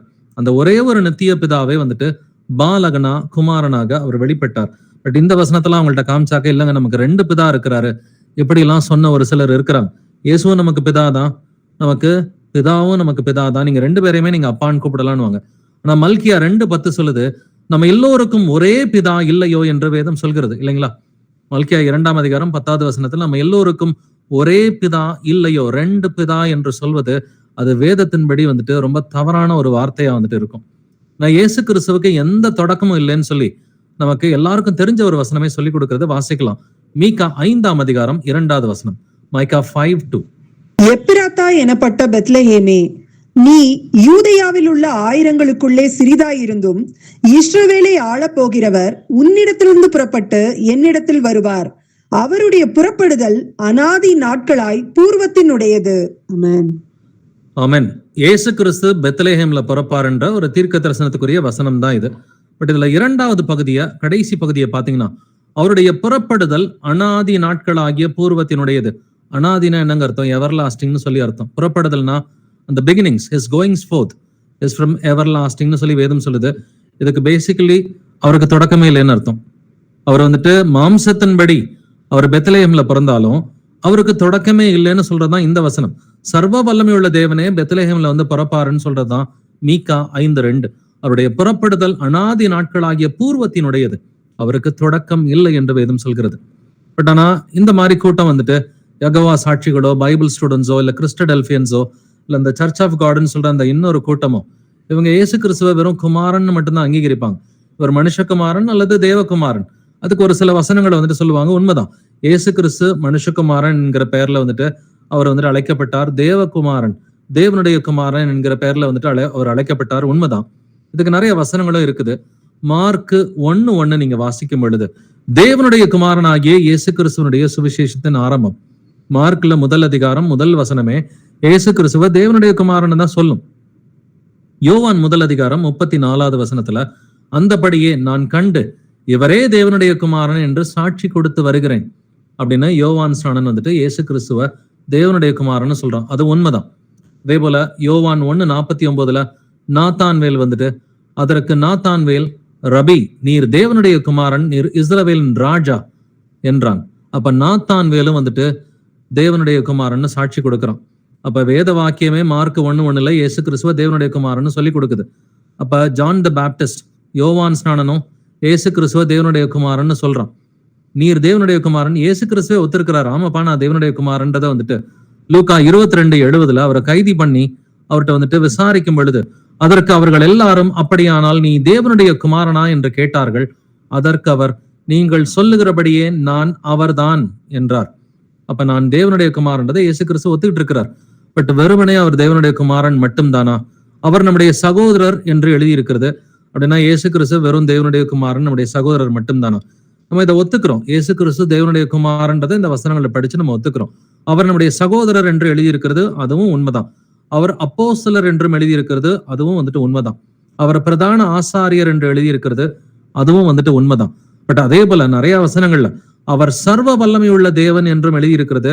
அந்த வசனங்களை அவங்க படிக்கவும் மாட்டாங்க. நீங்க படிச்சீங்கன்னாலும் அதை காது கொடுத்து கேட்கவும் மாட்டாங்க. ஏன்னா அவங்களுக்குன்னு ஒரு தனி பைபிள் வச்சிருக்கிறாங்க. இந்த யெகோவா சாட்சிகளுக்குரிய ஒரு தனி பைபிள் பாத்தீங்கன்னா அதுக்கு பேர் இந்த புதிய உலக மொழிபெயர்ப்பு, த நியூ வேர்ல்ட் டிரான்ஸ்லேஷன் அப்படின்னு சொல்லுவாங்க. அந்த பைபிள்ல ஒரு முக்கியமான வசனங்கள்ல வந்துட்டு ஒரு 20-30 வசனங்களை இயேசு கிறிஸ்துவை சர்வ வல்லமையுள்ள தேவனாக காண்பிக்கிற அந்த வசனங்களை பூரா மாத்திட்டாங்க. அந்த பைபிள் அச்சடிக்கப்பட்டது இப்ப ரீசெண்டா தான், ஒரு சில ஆண்டுகளா தான். அது ஏதோ ஒரு 100கணக்கான ஆண்டுகளாலாம் அந்த பைபிள் கிடையாது. ரீசன் என்னன்னாக்க யெகோவா சாட்சிகள் உருவாகி இந்த டினாமினேஷன் உருவாகி அப்ராக்சிமேட்லி ஒரு 100 வருஷம் தான் வந்துட்டு இருக்கும். பைபிள் ஸ்டூடெண்ட்ஸ் உருவாகி அப்ராக்சிமேட்லி ஒரு 150 வருஷம் வந்துட்டு இருக்கும். இவங்க தங்களுக்குன்னு ஒரு பைபிளை வந்துட்டு உருவாக்கிக்கிட்டது, அதனுடைய தமிழ் டிரான்ஸ்லேஷன்லாம் ரீசெண்டா வந்த தமிழ் டிரான்ஸ்லேஷன் தான். பட் இயேசு கிறிஸ்து வெறும் குமாரன் மட்டும்தானா? அவர் தேவன் இல்லையா? அவர் சர்வ வல்லமையுள்ள தேவன் இல்லையா? இந்த கேள்விகளுக்கு வேத வாக்கியம் என்ன சொல்கிறது? இதை நம்ம ஆராய்ந்து பார்க்கலாம். ஏற்கனவே வாசித்தோம். யோவான் 1 அதிகாரம் 1 வசனம், ஆதியிலே வார்த்தை இருந்தது, அந்த வார்த்தை தேவனிடத்தில் இருந்தது, அந்த வார்த்தை தேவனாய் இருந்தது. நமக்கு தெரியும் வார்த்தை என்றால் இது இயேசு கிறிஸ்துவை குறிப்பிடுகிறது. அப்ப இயேசு கிறிஸ்து வார்த்தையாக மட்டும்தான் இருந்தாரா? அந்த வார்த்தை தேவனாய் இருந்தது என்று எழுதியிருக்கிறது. அப்ப இயேசு தேவன் ஸ்ட்ரைட்டா இருக்குதே. அப்ப இத வந்துட்டு அவங்களுக்கு தமிழ் புரியலையா இல்ல இருதயம் கடினப்பட்டிருக்குதான்னு பாத்தீங்கன்னா இருதயம் தான் கடினப்பட்டு இருக்கிறது அப்படிங்கிறத பாக்குறோம். இது ஒரு வசனம் மட்டும் இல்ல, நம்ம ஒவ்வொரு வசனமா அடுக்கிக்கிட்டே போகலாம்.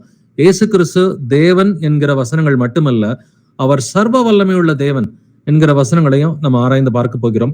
சோ வாசிக்கலாம். பழைய ஏற்பாட்டுல இயேசு கிறிஸ்து வந்துட்டு எப்படி இருந்தாருன்றதை நம்ம தெரிஞ்சுக்கிறதுக்கு ஒரு இன்னொரு முக்கியமான வசனத்தை வாசிக்கலாம். 1 பேதுரு 1 அதிகாரம் 10 முதல் 11 வசனங்களை வாசிக்கலாம். 1 Peter chapter 1 verses 10 to 11. உங்களுக்கு உண்டான கிருபையை குறித்து தீர்க்க தரிசனம் சொன்ன தீர்க்கதரிசிகள் இந்த ரட்சிப்பை குறித்து கருத்தாய் ஆராய்ந்து பரிசோதனை பண்ணினார்கள்.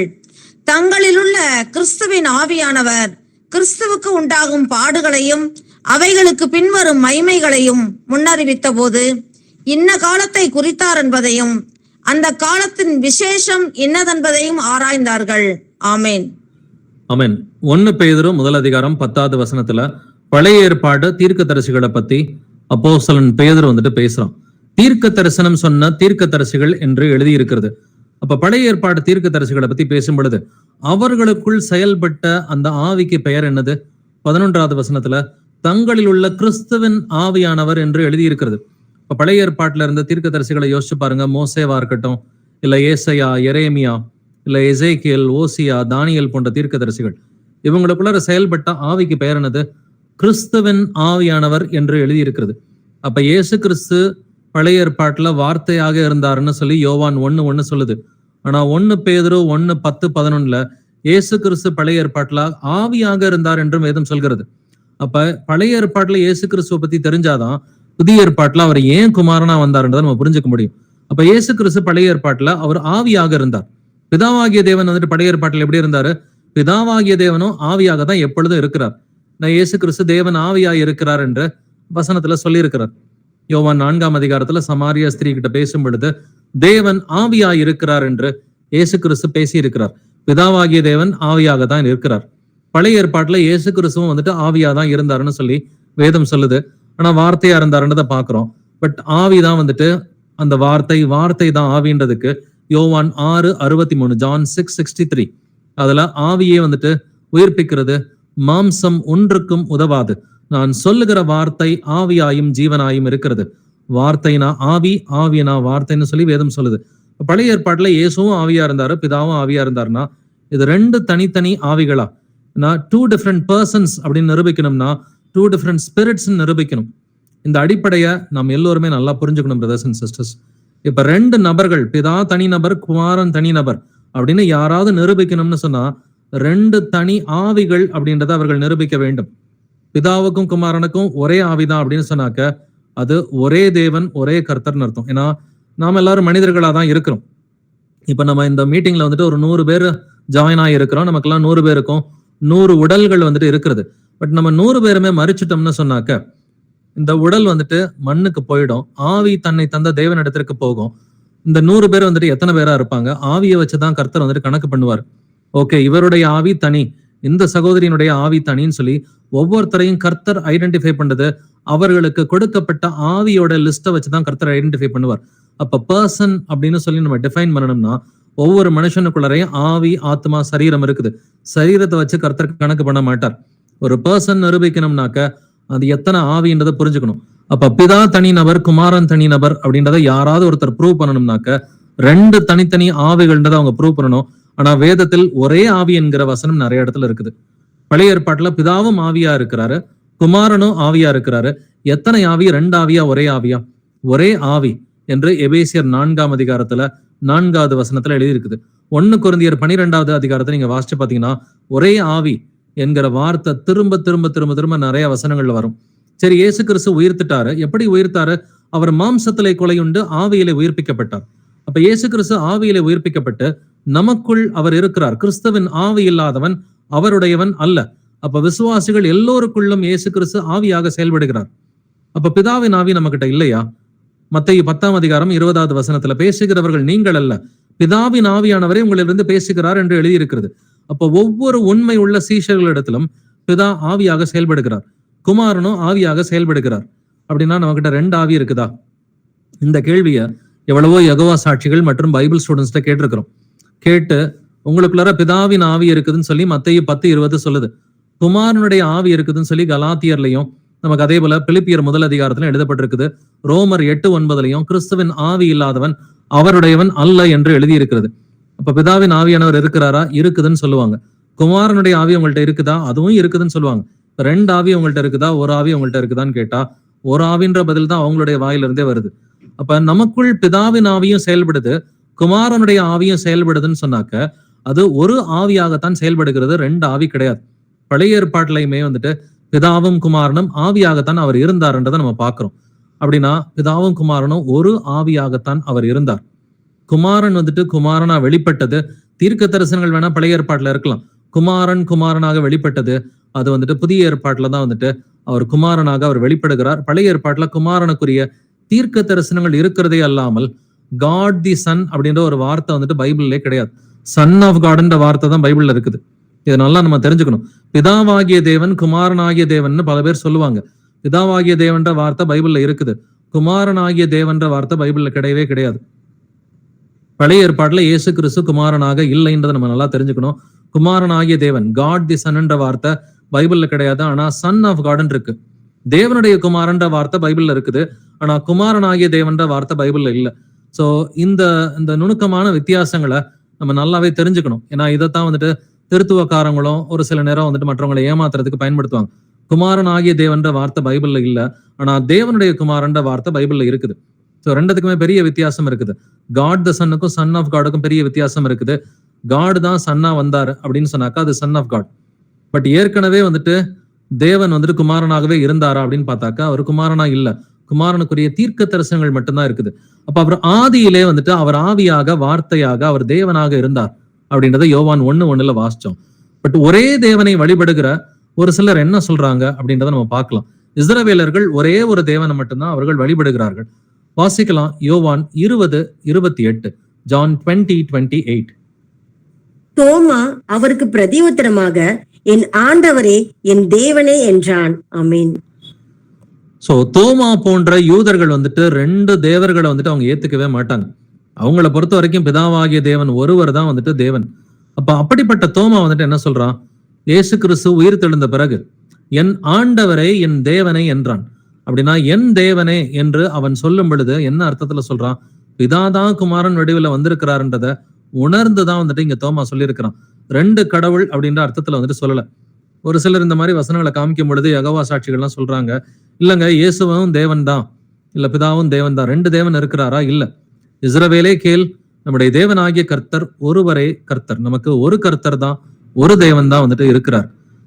சோ அதே போல நமக்கு யோவான் 17:3 வந்துட்டு வாசிச்சோம், ஒன்றான மெய் தேவனாகி உமையும். பிதா மட்டும்தான் மெய் தேவன், இயேசு கிறிஸ்து மெய் தேவன் இல்லைன்னு சொல்லுவாங்க. அதற்கும் யோவானே பதில் கொடுத்திருக்கிறாரு. 1 யோவான் 5:20 வாசிக்கலாம். 1 John 5:20. அன்றியும் நாம் சத்தியம் உள்ளவரை அறிந்து கொள்வதற்கு தேவனுடைய குமாரன் வந்து நமக்கு புத்தியை தந்திருக்கிறார் என்றும் அறிவோம். அவருடைய குமாரனாகிய இயேசு கிறிஸ்து எனப்பட்ட சத்தியம் உள்ளவருக்குள்ளும் இருக்கிறோம். இவரே மெய்யான தேவனும் நித்திய ஜீவனுமாய் இருக்கிறார். இயேசு கிறிஸ்து அப்படிங்கிற அவருடைய நாமத்தையே வந்துட்டு இங்க யோவான் எழுதியிருக்கிறான். குமாரனாகிய இயேசு கிறிஸ்துன்ற வார்த்தையும் ஸ்பெஷலாவே எழுதப்பட்டிருக்குது. குமாரனாகிய இயேசு கிறிஸ்து எனப்பட்ட சத்தியம் உள்ளவருக்குள்ளும் இருக்கிறோம். இவரே மெய்யான தேவனும் நித்திய ஜீவனுமா இருக்கிறார். யாருங்க இங்க மெய்யான தேவன் எழுதியிருக்குது? இயேசு கிறிஸ்துவை பார்த்துதான் மெய்யான தேவன் எழுதியிருக்குது. அப்ப யோவான் 17:3 பிதாவாகிய தேவனை பார்த்து மெய்யான தேவன் எழுதியிருக்குது. அப்படி அந்த வசனத்தை காமிக்கிறவங்களுக்கு நம்ம இந்த வசனத்தையும் காமிக்கணும். அப்ப 2 மெய்யான தேவன் இருக்கிறாரா? இல்ல, ஒரே ஒரு மெய்யான தேவன் தான். எப்படின்னாக்க மெய்யான தேவனாயிருந்த பிதாவாகிய தேவனே குமாரன் வடிவில் வந்ததுனால குமாரனையும் பார்த்து யோவான் வந்துட்டு மெய்யான தேவன் எழுதியிருக்கிறான். அதே யோவான் தான் ஒரு இடத்துல பிதாவை பார்த்து மெய்யான தேவன் சொல்றான். அதே யோவான் தான் இன்னொரு இடத்துல குமாரனை பார்த்து மெய்யான தேவன் வந்துட்டு சொல்றான். சோ இயேசு கிறிஸ்துவ தேவன் சொல்ற வசனங்கள் நிறையவே இருக்குது. யோவான் 1:1 அந்த வார்த்தை தேவனா இருந்ததுன்ற வாசிச்சோம். யோவான் 20:28 என் ஆண்டவரை, என் தேவனை என்று இயேசு கிறிஸ்துவை தேவன் என்று தோமா வந்துட்டு அழைக்கிறான். அதே போல ஒரே தேவனை வழிபட்ட அந்த யோவான் அப்போஸ்தலனும் வந்துட்டு இயேசு கிறிஸ்துவை பார்த்து மெய்யான தேவன் என்று அவனும் எழுதி இருக்கிறான். அதே போல ஒரே தேவனை வழிபட்ட பேதுரு என்ன சொல்றாருன்றதை பார்க்கலாம். 2 பேதுரு 1:1 2 Peter chapter 1 verse 1. நம்முடைய தேவனும் இரட்சகருமாய் இருக்கிற இயேசு கிறிஸ்துவனுடைய நீதியால் எங்களை போல அருமையான விசுவாசத்தை பெற்றவர்களுக்கு இயேசு கிறிஸ்துவின் ஊழியக்காரனும் அப்போஸ்தலனும் ஆகிய சீமோன் பேதுரு எழுதுகிறதாவது. ஆமேன். பேதுரு என்ன எழுதுறான்? நம்முடைய தேவனும் இரட்சகருமாய் இருக்கிற இயேசு கிறிஸ்து அப்படின்னு சொல்றான். இயேசு கிறிஸ்து எப்படிங்க இருக்கிறாரு? தேவனாவும் இருக்கிறாரு, இரட்சகராவும் இருக்கிறாரு. அப்ப இன்னொரு வசனமும் ஆட் ஆன் ஆகுது. அப்ப யோவான் 1:1, அதுபோல யோவான் 20:28, 1 யோவான் 5:20, 2 பேதுரு 1:1 இவ்வளவு வசனங்கள்ல ஒரே தேவனை வழிபடுகிற அப்போஸ்தலர்கள் இயேசு கிறிஸ்துவை பார்த்து தேவன்னு சொல்றாங்க இல்லைங்களா? அதே போல அப்போஸ்தலன் பவுலுமே சின்ன வயசுல இருந்தே நியாயப்பிரமாணத்தை கற்பிக்கப்பட்ட ஒரு மனிதனாக வந்துட்டு இருந்தா, நியாயப்பிரமாணத்துக்காக வைராக்கியமா இருந்தவன் தான் வந்துட்டு இந்த அப்போஸ்தலன் பவுலுமே இயேசு கிறிஸ்துவை பார்த்து என்ன சொல்றான் அப்படின்றத நம்ம தெரிஞ்சுக்கலாம். ரோமர் 9:5 வாசிக்கலாம். ரோமன்ஸ் 9:5. பிதாக்கள் அவருடையவர்களே, மாம்சத்தின்படி கிறிஸ்துவும் அவர்களில் பிறந்தாரே, இவர் என்றென்றைக்கும் ஸ்தோத்தரிக்கப்பட்ட சர்வத்திற்கும் மேலான தேவன். ஆமென். பிதாக்கள் அவர்களுடையவர்களே, மாம்சத்தின்படி கிறிஸ்துவும் அவர்களில் பிறந்தாரே. அப்ப இயேசு கிறிஸ்துவை பத்தி தான் வந்துட்டு இங்க பவுல் பேசுறான். இவர் என்றென்றைக்கும் ஸ்தோத்தரிக்கப்பட்ட சர்வத்திற்கும் மேலான தேவன். ஆமென். யாருங்க இந்த இவர்? இயேசு கிறிஸ்துவ பத்தி தான் வந்துட்டு இங்க பேசுறோம். இயேசு கிறிஸ்து என்றென்றைக்கும் ஸ்தோத்தரிக்கப்பட்ட சர்வத்திற்கும் மேலான தேவன், சாதாரண தேவன் கிடையாது, சர்வத்திற்கும் மேலான தேவன் என்று எழுதியிருக்கிறது. அப்ப அப்போஸ்தலர்கள் ஒரே தேவனை வழிபட்டவர்கள். பிதா என்கிற ஒரு தேவனை தவிர வேற தேவனே அவர்களுக்கு கிடையாது. ஆனா அவங்க எல்லாருமே இயேசு கிறிஸ்துவை பார்த்து அவங்க வந்துட்டு தேவன்னு சொல்லாம மகா தேவன்னு சொல்றாங்க, சர்வத்திற்கு மேலான தேவன்னு சொல்றாங்க, மெய்யான தேவன் வந்துட்டு சொல்றாங்க, என் ஆண்டவரை என் தேவனை என்று அழைக்கிறாங்கன்னு சொன்னாக்க பிதா குமாரன் வடிவில் வந்ததுனாலதான் இந்த ஒரே தேவன் அப்படின்றத அவங்க விசுவாசிக்க முடியும். பிதாவும் குமாரனும் ரெண்டு பேருன்னு சொன்னா ரெண்டு கடவுளை கும்பிடுற மாதிரி அப்போஸ்தலர்களே வந்துட்டு பிசாசு அக்யூஸ் பண்ணுவோம். அதனால வந்துட்டு இங்க அப்போஸ்தலர்கள் அக்யூஸ் பண்றதுக்கு எந்த வாய்ப்பும் கிடையாது. பிதா குமாரனா வெளிப்பட்டா மட்டும்தான் குமாரனை வந்துட்டு தேவன்னு சொல்ல முடியும். தொடர்ந்து வாசிக்கலாம். தீத்து 2:13, டைட்டஸ் 2:13. நாம் நம்பி இருக்கிற ஆனந்த பாக்கியத்துக்கும் மகா தேவனும் நமது இரட்சகருமாகிய இயேசு கிறிஸ்துவினுடைய மகிமையின் பிரசன்னமாகுதலுக்கும் எதிர்பார்த்து கொண்டிருக்கும்படி நமக்கு போதிக்கிறது.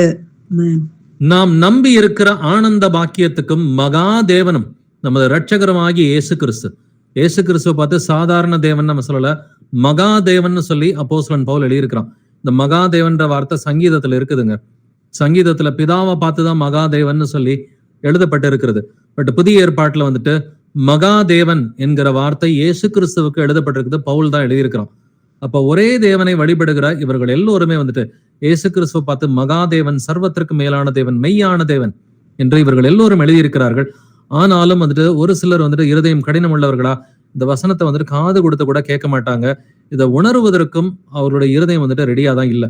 பட் இதை விட இன்னும் பெட்டரான வசனங்கள்லாம் இருக்குது. இயேசு கிறிஸ்துவை சர்வ வல்லமை உள்ள தேவனாக காண்பிக்கிற ஒரு சில வசனங்கள் வெளிப்படுத்தின விசேஷத்துல மட்டும்தான் நீங்க வந்துட்டு பார்க்க முடியும். வெளிப்படுத்தின விசேஷம் 1:8 வாசிக்கலாம். ரெவலேஷன் 1:8. இருக்கிறவரும் இருந்தவரும் வருகிறவருமாகிய சர்வ வல்லமையுள்ள கர்த்தர், நான் அல்பாவும் ஒமேகாவும் ஆதியும் அந்தமுமாய் இருக்கிறேன் என்று திருவுளம் பற்றுகிறார். ஆமேன்.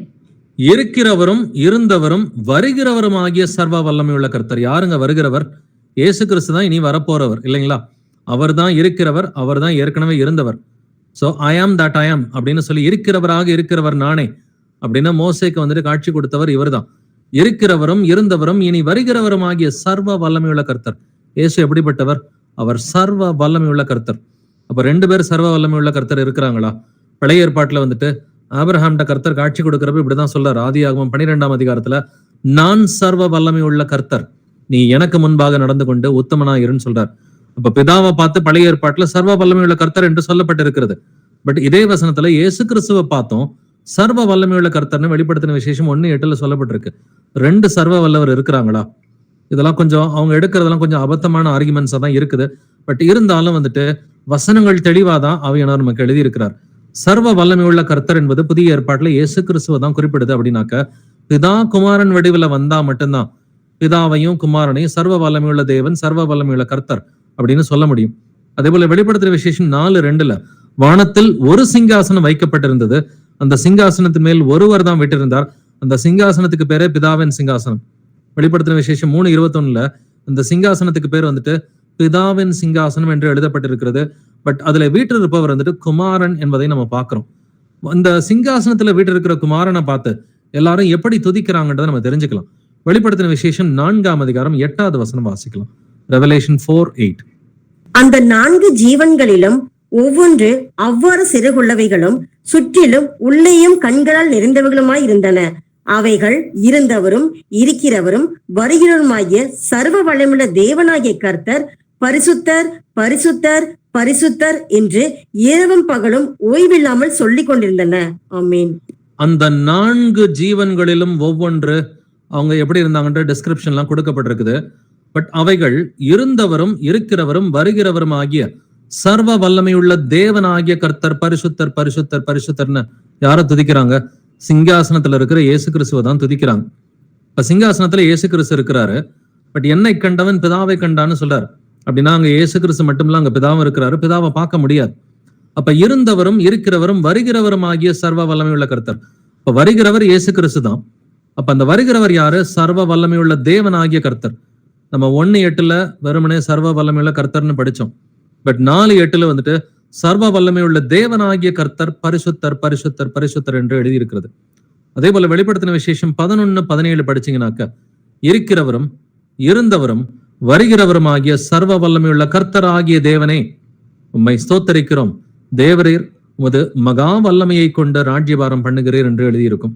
சோ வெளிப்படுத்தின விசேஷம் 11:17, ரெவலேஷன் 11:17 அங்க இயேசு கிறிஸ்துவை பார்த்து சர்வ வல்லமையுள்ள கர்த்தர் ஆகிய தேவனை என்று எழுதியிருக்கிறது.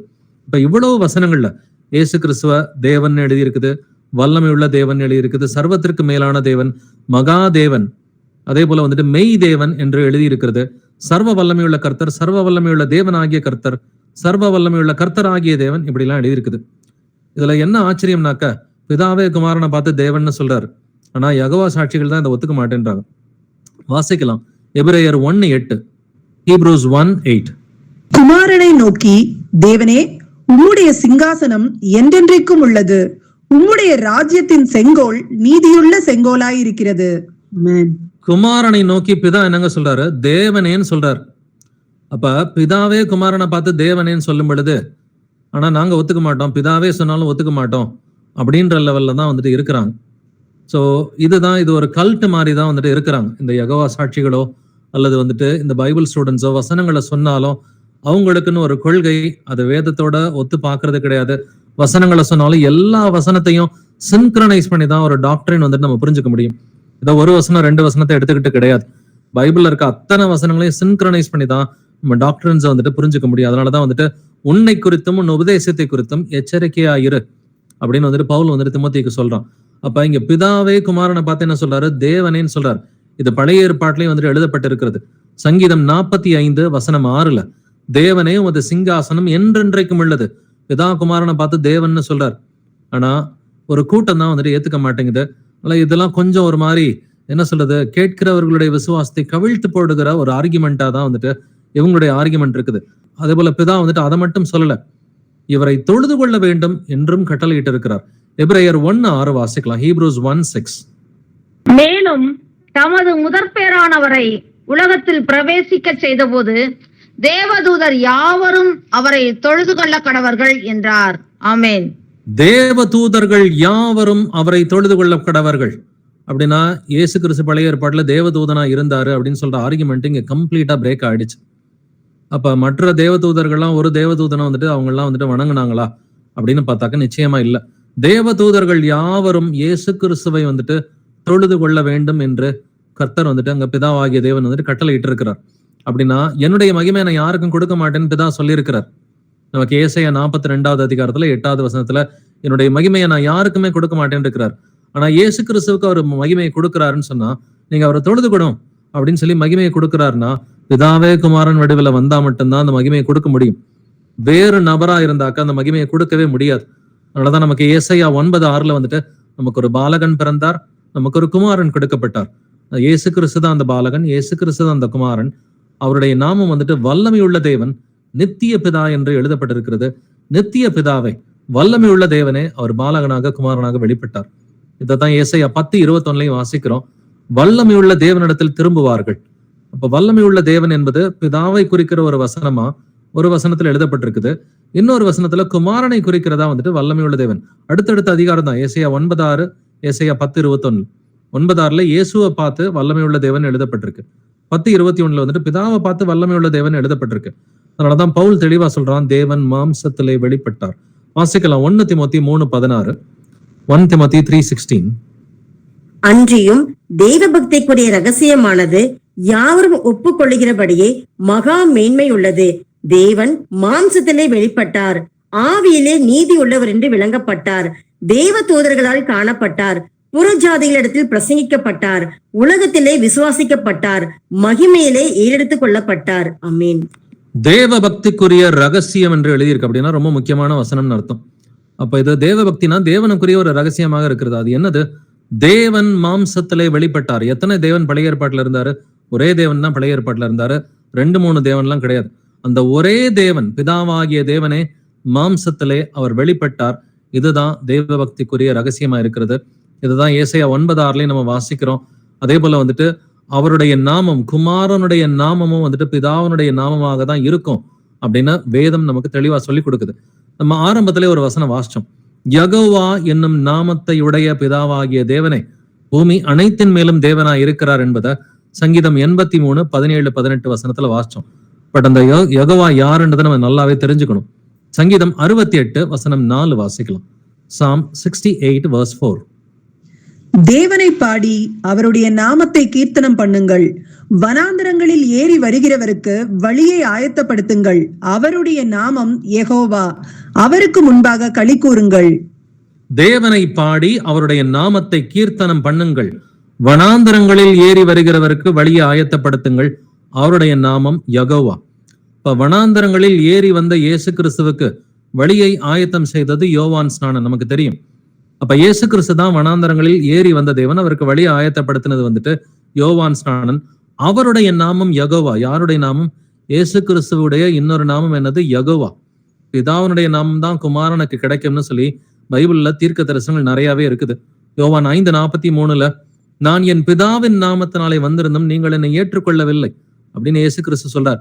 அதே போல யோவான் 10:25 பிதாவினுடைய நாமம் தான் குமாரனுக்கு கிடைக்கும் அப்படின்னு எழுதி இருக்குது. அதே போல யோவான் 17ஆம் அதிகாரத்துல 4 வசனங்கள் இருக்குது. யோவான் 17 6வது வசனம், 11வது வசனம், 12வது வசனம், 26வது வசனம், இந்த 4 வசனங்களையும் பிதாவினுடைய நாமம் தான் குமாரனுக்கு கொடுக்கப்பட்டது என்று வேதம் சொல்கிறது. அதுல குறிப்பா 11, 12 வசனங்களை கொஞ்சம் இங்கிலீஷ் டிரான்ஸ்லேஷன்ல வாசிச்சு பாருங்க. தமிழ்ல வந்துட்டு கரெக்டான டிரான்ஸ்லேஷன் கிடைக்கல. அந்த நாமத்தையும் நீர் எனக்கு கொடுத்தீர் என்று 11, 12 தெளிவாவே இயேசு கிறிஸ்து சொல்றார். அதுபோல ஹீப்ரூஸ் 1:4, எபிரேயர் 1:4 வந்துட்டு இவர் தேவ தூதரை பார்க்கிலும் எவ்வளவு விசேஷித்த நாமத்தை சுதந்திரித்துக் கொண்டாரோ. பிதாவினுடைய நாமம் குமாரனுக்கு சுதந்திரமாக கொடுக்கப்பட்டது. சுதந்திர வீதம், அப்பா கிட்ட இருந்து பிள்ளை கிடைக்கிறது என்னது? நாமம். விசேஷித்த நாமத்தை சுதந்திரித்துக் கொண்டாரோ. ஸோ 2 different persons அப்படின்னு டிஃபைன் பண்ணணும்னா 2 நாமங்கள் இருக்கணும், 2 ஆவி இருக்கணும். 2 தனித்தனி நாமமும் 2 தனித்தனி ஆவியும் இருந்தாதான் 2 நபர்கள். 2 different persons சொல்றதுக்கு இது 2மே தனியா வேணும். நாமமும் செப்பரேட்டா இருக்கணும், ஆவியும் செப்பரேட்டா இருக்கணும். பட் பிதாவுக்கும் குமாரனுக்கும் ஒரே ஆவிதான் இருக்குது, பிதாவுக்கும் குமாரனுக்கும் ஒரே நாமம் தான் இருக்குது. 2 நபர்னு எப்படி சொல்ல முடியும்? அப்படின்னா அவங்களுக்கு பர்சன், நபர் என்பதற்குரிய ஒரு அடிப்படையான டெஃபினேஷன் விளக்கம் தெரியலன்னு சொல்லி அர்த்தம். நபர் அப்படின்னு சொல்லணும்னு சொன்னாக்க, ஒரு பர்சன் சொல்லணும்னா நாமம் செப்பரேட்டா இருக்கணும், அதே போல ஆவி செப்பரேட்டா இருக்கணும். அப்ப இது 2மே ஒன்னா இருந்தா ஒரு நபர்னு சொல்லி அர்த்தம். 2மே வெவ்வேறையா இருந்தாக்க 2 நபர்கள்னு அர்த்தம். அப்ப சேனைகளின் கர்த்தர் என்பது பிதாவை குறிக்கிற வார்த்தையா இருந்தாலும் அது குமாரனையும் குறிக்கிற மாதிரி தான் பழைய ஏற்பாட்டிலே எழுதப்பட்டிருக்கு. மல்கியா 3:1 வாசிக்கும் பொழுது, இதோ நான் என் தூதனை அனுப்புகிறேன், அவன் எனக்கு முன்பாக போய் வழியை ஆயத்தம் பண்ணுவான். அப்பொழுது நீங்கள் தேடுகிற ஆண்டவரும் நீங்கள் விரும்புகிற உடன்படிக்கையின் தூதனுமானவர் தம்முடைய ஆலயத்துக்கு தீவிரமாய் வருவார். இதோ வருகிறார் என்று சேனைகளின் கர்த்தர் சொல்லுகிறார். அற்புதமான ஒரு வசனம். பேசுறதே சேனைகளின் கர்த்தர் தான். ஆனா அவர் என்ன சொல்றாரு? நான் என் தூதனை அனுப்புகிறேன் அப்படின்னு சொல்லி சொல்றார். அவன் எனக்கு முன்பாக போய் வழியை ஆயத்தம் பண்ணுவான். யார் இந்த தூதன்? யோவான் ஸ்நானன். யோவான் ஸ்நானன் வந்துட்டு இங்க சேனைகளின் கர்த்தர் தூதன்னு சொல்றாரு. யாருக்கு முன்பாக போவான்? எனக்கு முன்பாக போயின்னு சொல்றார்.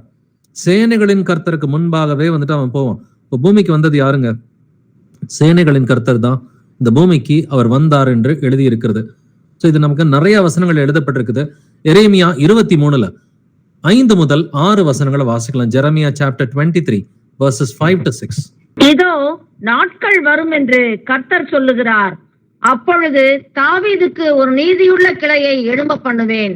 அவர் ராஜாவாய் இருந்து ஞானமாய் ராஜரிகம் பண்ணி பூமியிலே நியாயத்தையும் நீதியையும் நடப்பிப்பார். அவர் நாட்களில் யூதா ரட்சிக்கப்படும், இஸ்ரவேல் சுகமாய் வாசம் பண்ணும். அவருக்கு இடும் நாமம் நமது நீதியாய் இருக்கிற கர்த்தர் என்பதே. ஆமேன். தாவீதுக்கு ஒரு நீதி உள்ள கிளையை எழும்ப பண்ணுவேன்னு வந்துட்டு இதான் சொல்றாரு. அந்த நீதி உள்ள கிளைக்கு என்ன பேரு? அவருக்கு இடும் நாமம் நமது நீதியாய் இருக்கிற கர்த்தர். கிங் ஜேம்ஸ் வெர்ஷன் படிச்சு பாத்தீங்கன்னா கம்ப்ளீட்டா கேபிட்டல் லெட்டர்ல எழுதியிருக்கும். த லார்ட் ஆர் ரைச்சியஸ்னஸ். கேபிட்டல் லெட்டர்ல வந்துட்டு லார்டுன்னு எழுதி இருந்துச்சுனாக்க ஜெகோவான்னு சொல்லி அர்த்தம். தமிழ்ல வந்துட்டு யெகோவான்னு நம்ம சொல்றோம். கேபிட்டல் லெட்டர்ல எழுதி இருந்துச்சுன்னு சொன்னாக்க யெகோவா என்று அர்த்தம். அவருக்கு இடும் நாமம் என்னது? இயேசு கிறிஸ்துவின் நாமமே யெகோவா என்று இந்த வசனத்திலையும் எழுதி இருக்குது. சோ இயேசு கிறிஸ்துவ எல்லா இடத்துலயும் வந்துட்டு அவர் அப்ப பூமியில இருந்தப்ப பேசின வசனங்களை நம்ம கரெக்டா புரிஞ்சுக்கணும். அவர் குமாரனா பேசுறாரா, அவர் மனுஷனா பேசுறாரா, இல்ல அவர் தன்னுடைய கடவுள் தன்மையில பேசுறாரா? மனித தன்மையில பேசின வசனங்களும் இருக்குது, கடவுள் தன்மையில பேசின வசனங்களும் இருக்குது. மனித தன்மையில என்ன சொல்றாரு? என் பிதா என்னிலும் பெரியவரா இருக்கிறார். இது மனித தன்மையில குமாரனா பேசின வார்த்தை. என் தேவன்னு சொல்லி சொல்றார். உங்கள் தேவனும் என் தேவனும்னு சொல்லி சொல்றார். இது அவர் குமாரனா பேசின வார்த்தை. ஆனா அவர் வந்துட்டு தன்னை கடவுள் தன்மையில காண்பித்து பேசின வசனங்கள் நிறையவே இருக்குது. நானும் பிதாவும் ஒன்றா இருக்கிறோம். யோவான் 10:30 நானும் பிதாவும் ஒன்றா இருக்கிறோம்னு சொல்றார். அதே போல யோவான் 14:9 என்னை கண்டவன் பிதாவை கண்டான்னு சொல்றார். யோவான் 14:7 இது முதல் நீங்கள் அவரை அறிந்தும் அவரை கண்டும் இருக்கிறீர்கள் அப்படின்னு சொல்லி சொல்றார். யோவான் 12:45 என்னை காண்கிறவன் என்னை அனுப்பினவரை காண்கிறான். இவ்வளவு வசனங்கள் இருக்குது. இப்ப நானும் பிதாவும் ஒன்றா இருக்கிறோம். இதுக்கு என்ன அர்த்தம்? அப்ப நானும் வந்துட்டு குமாரனும் பிதாவும் ஒருவர்னு சொல்றாரா? உடனே கல் எடுத்துட்டாங்க அடிக்கிறதுக்கு. நீ மனுஷனா இருக்க உன்னை தேவன் என்று சொல்லி தேவதூஷணம் சொல்லுகிறபடியினால் உன்னை நாங்கள் கல் எறிகிறோம்னு சொல்றாங்க. அவங்க எபிரேய பாஷையில பேசினதுனால யூதர்களுக்கு நல்லாவே அர்த்தம் புரிஞ்சுக்கிட்டாங்க. அங்க குமாரன்னு சொன்னதுனால அவங்க கல் எடுத்து அடிக்க வரல.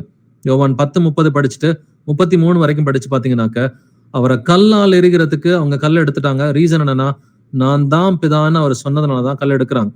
அந்த ரீசனுமே அங்க எழுதப்பட்டிருக்குது. நீ மனுஷனா இருக்க உன்னை தேவன் என்று சொல்லி தேவதூஷணம் சொல்லுகிறபடினால்.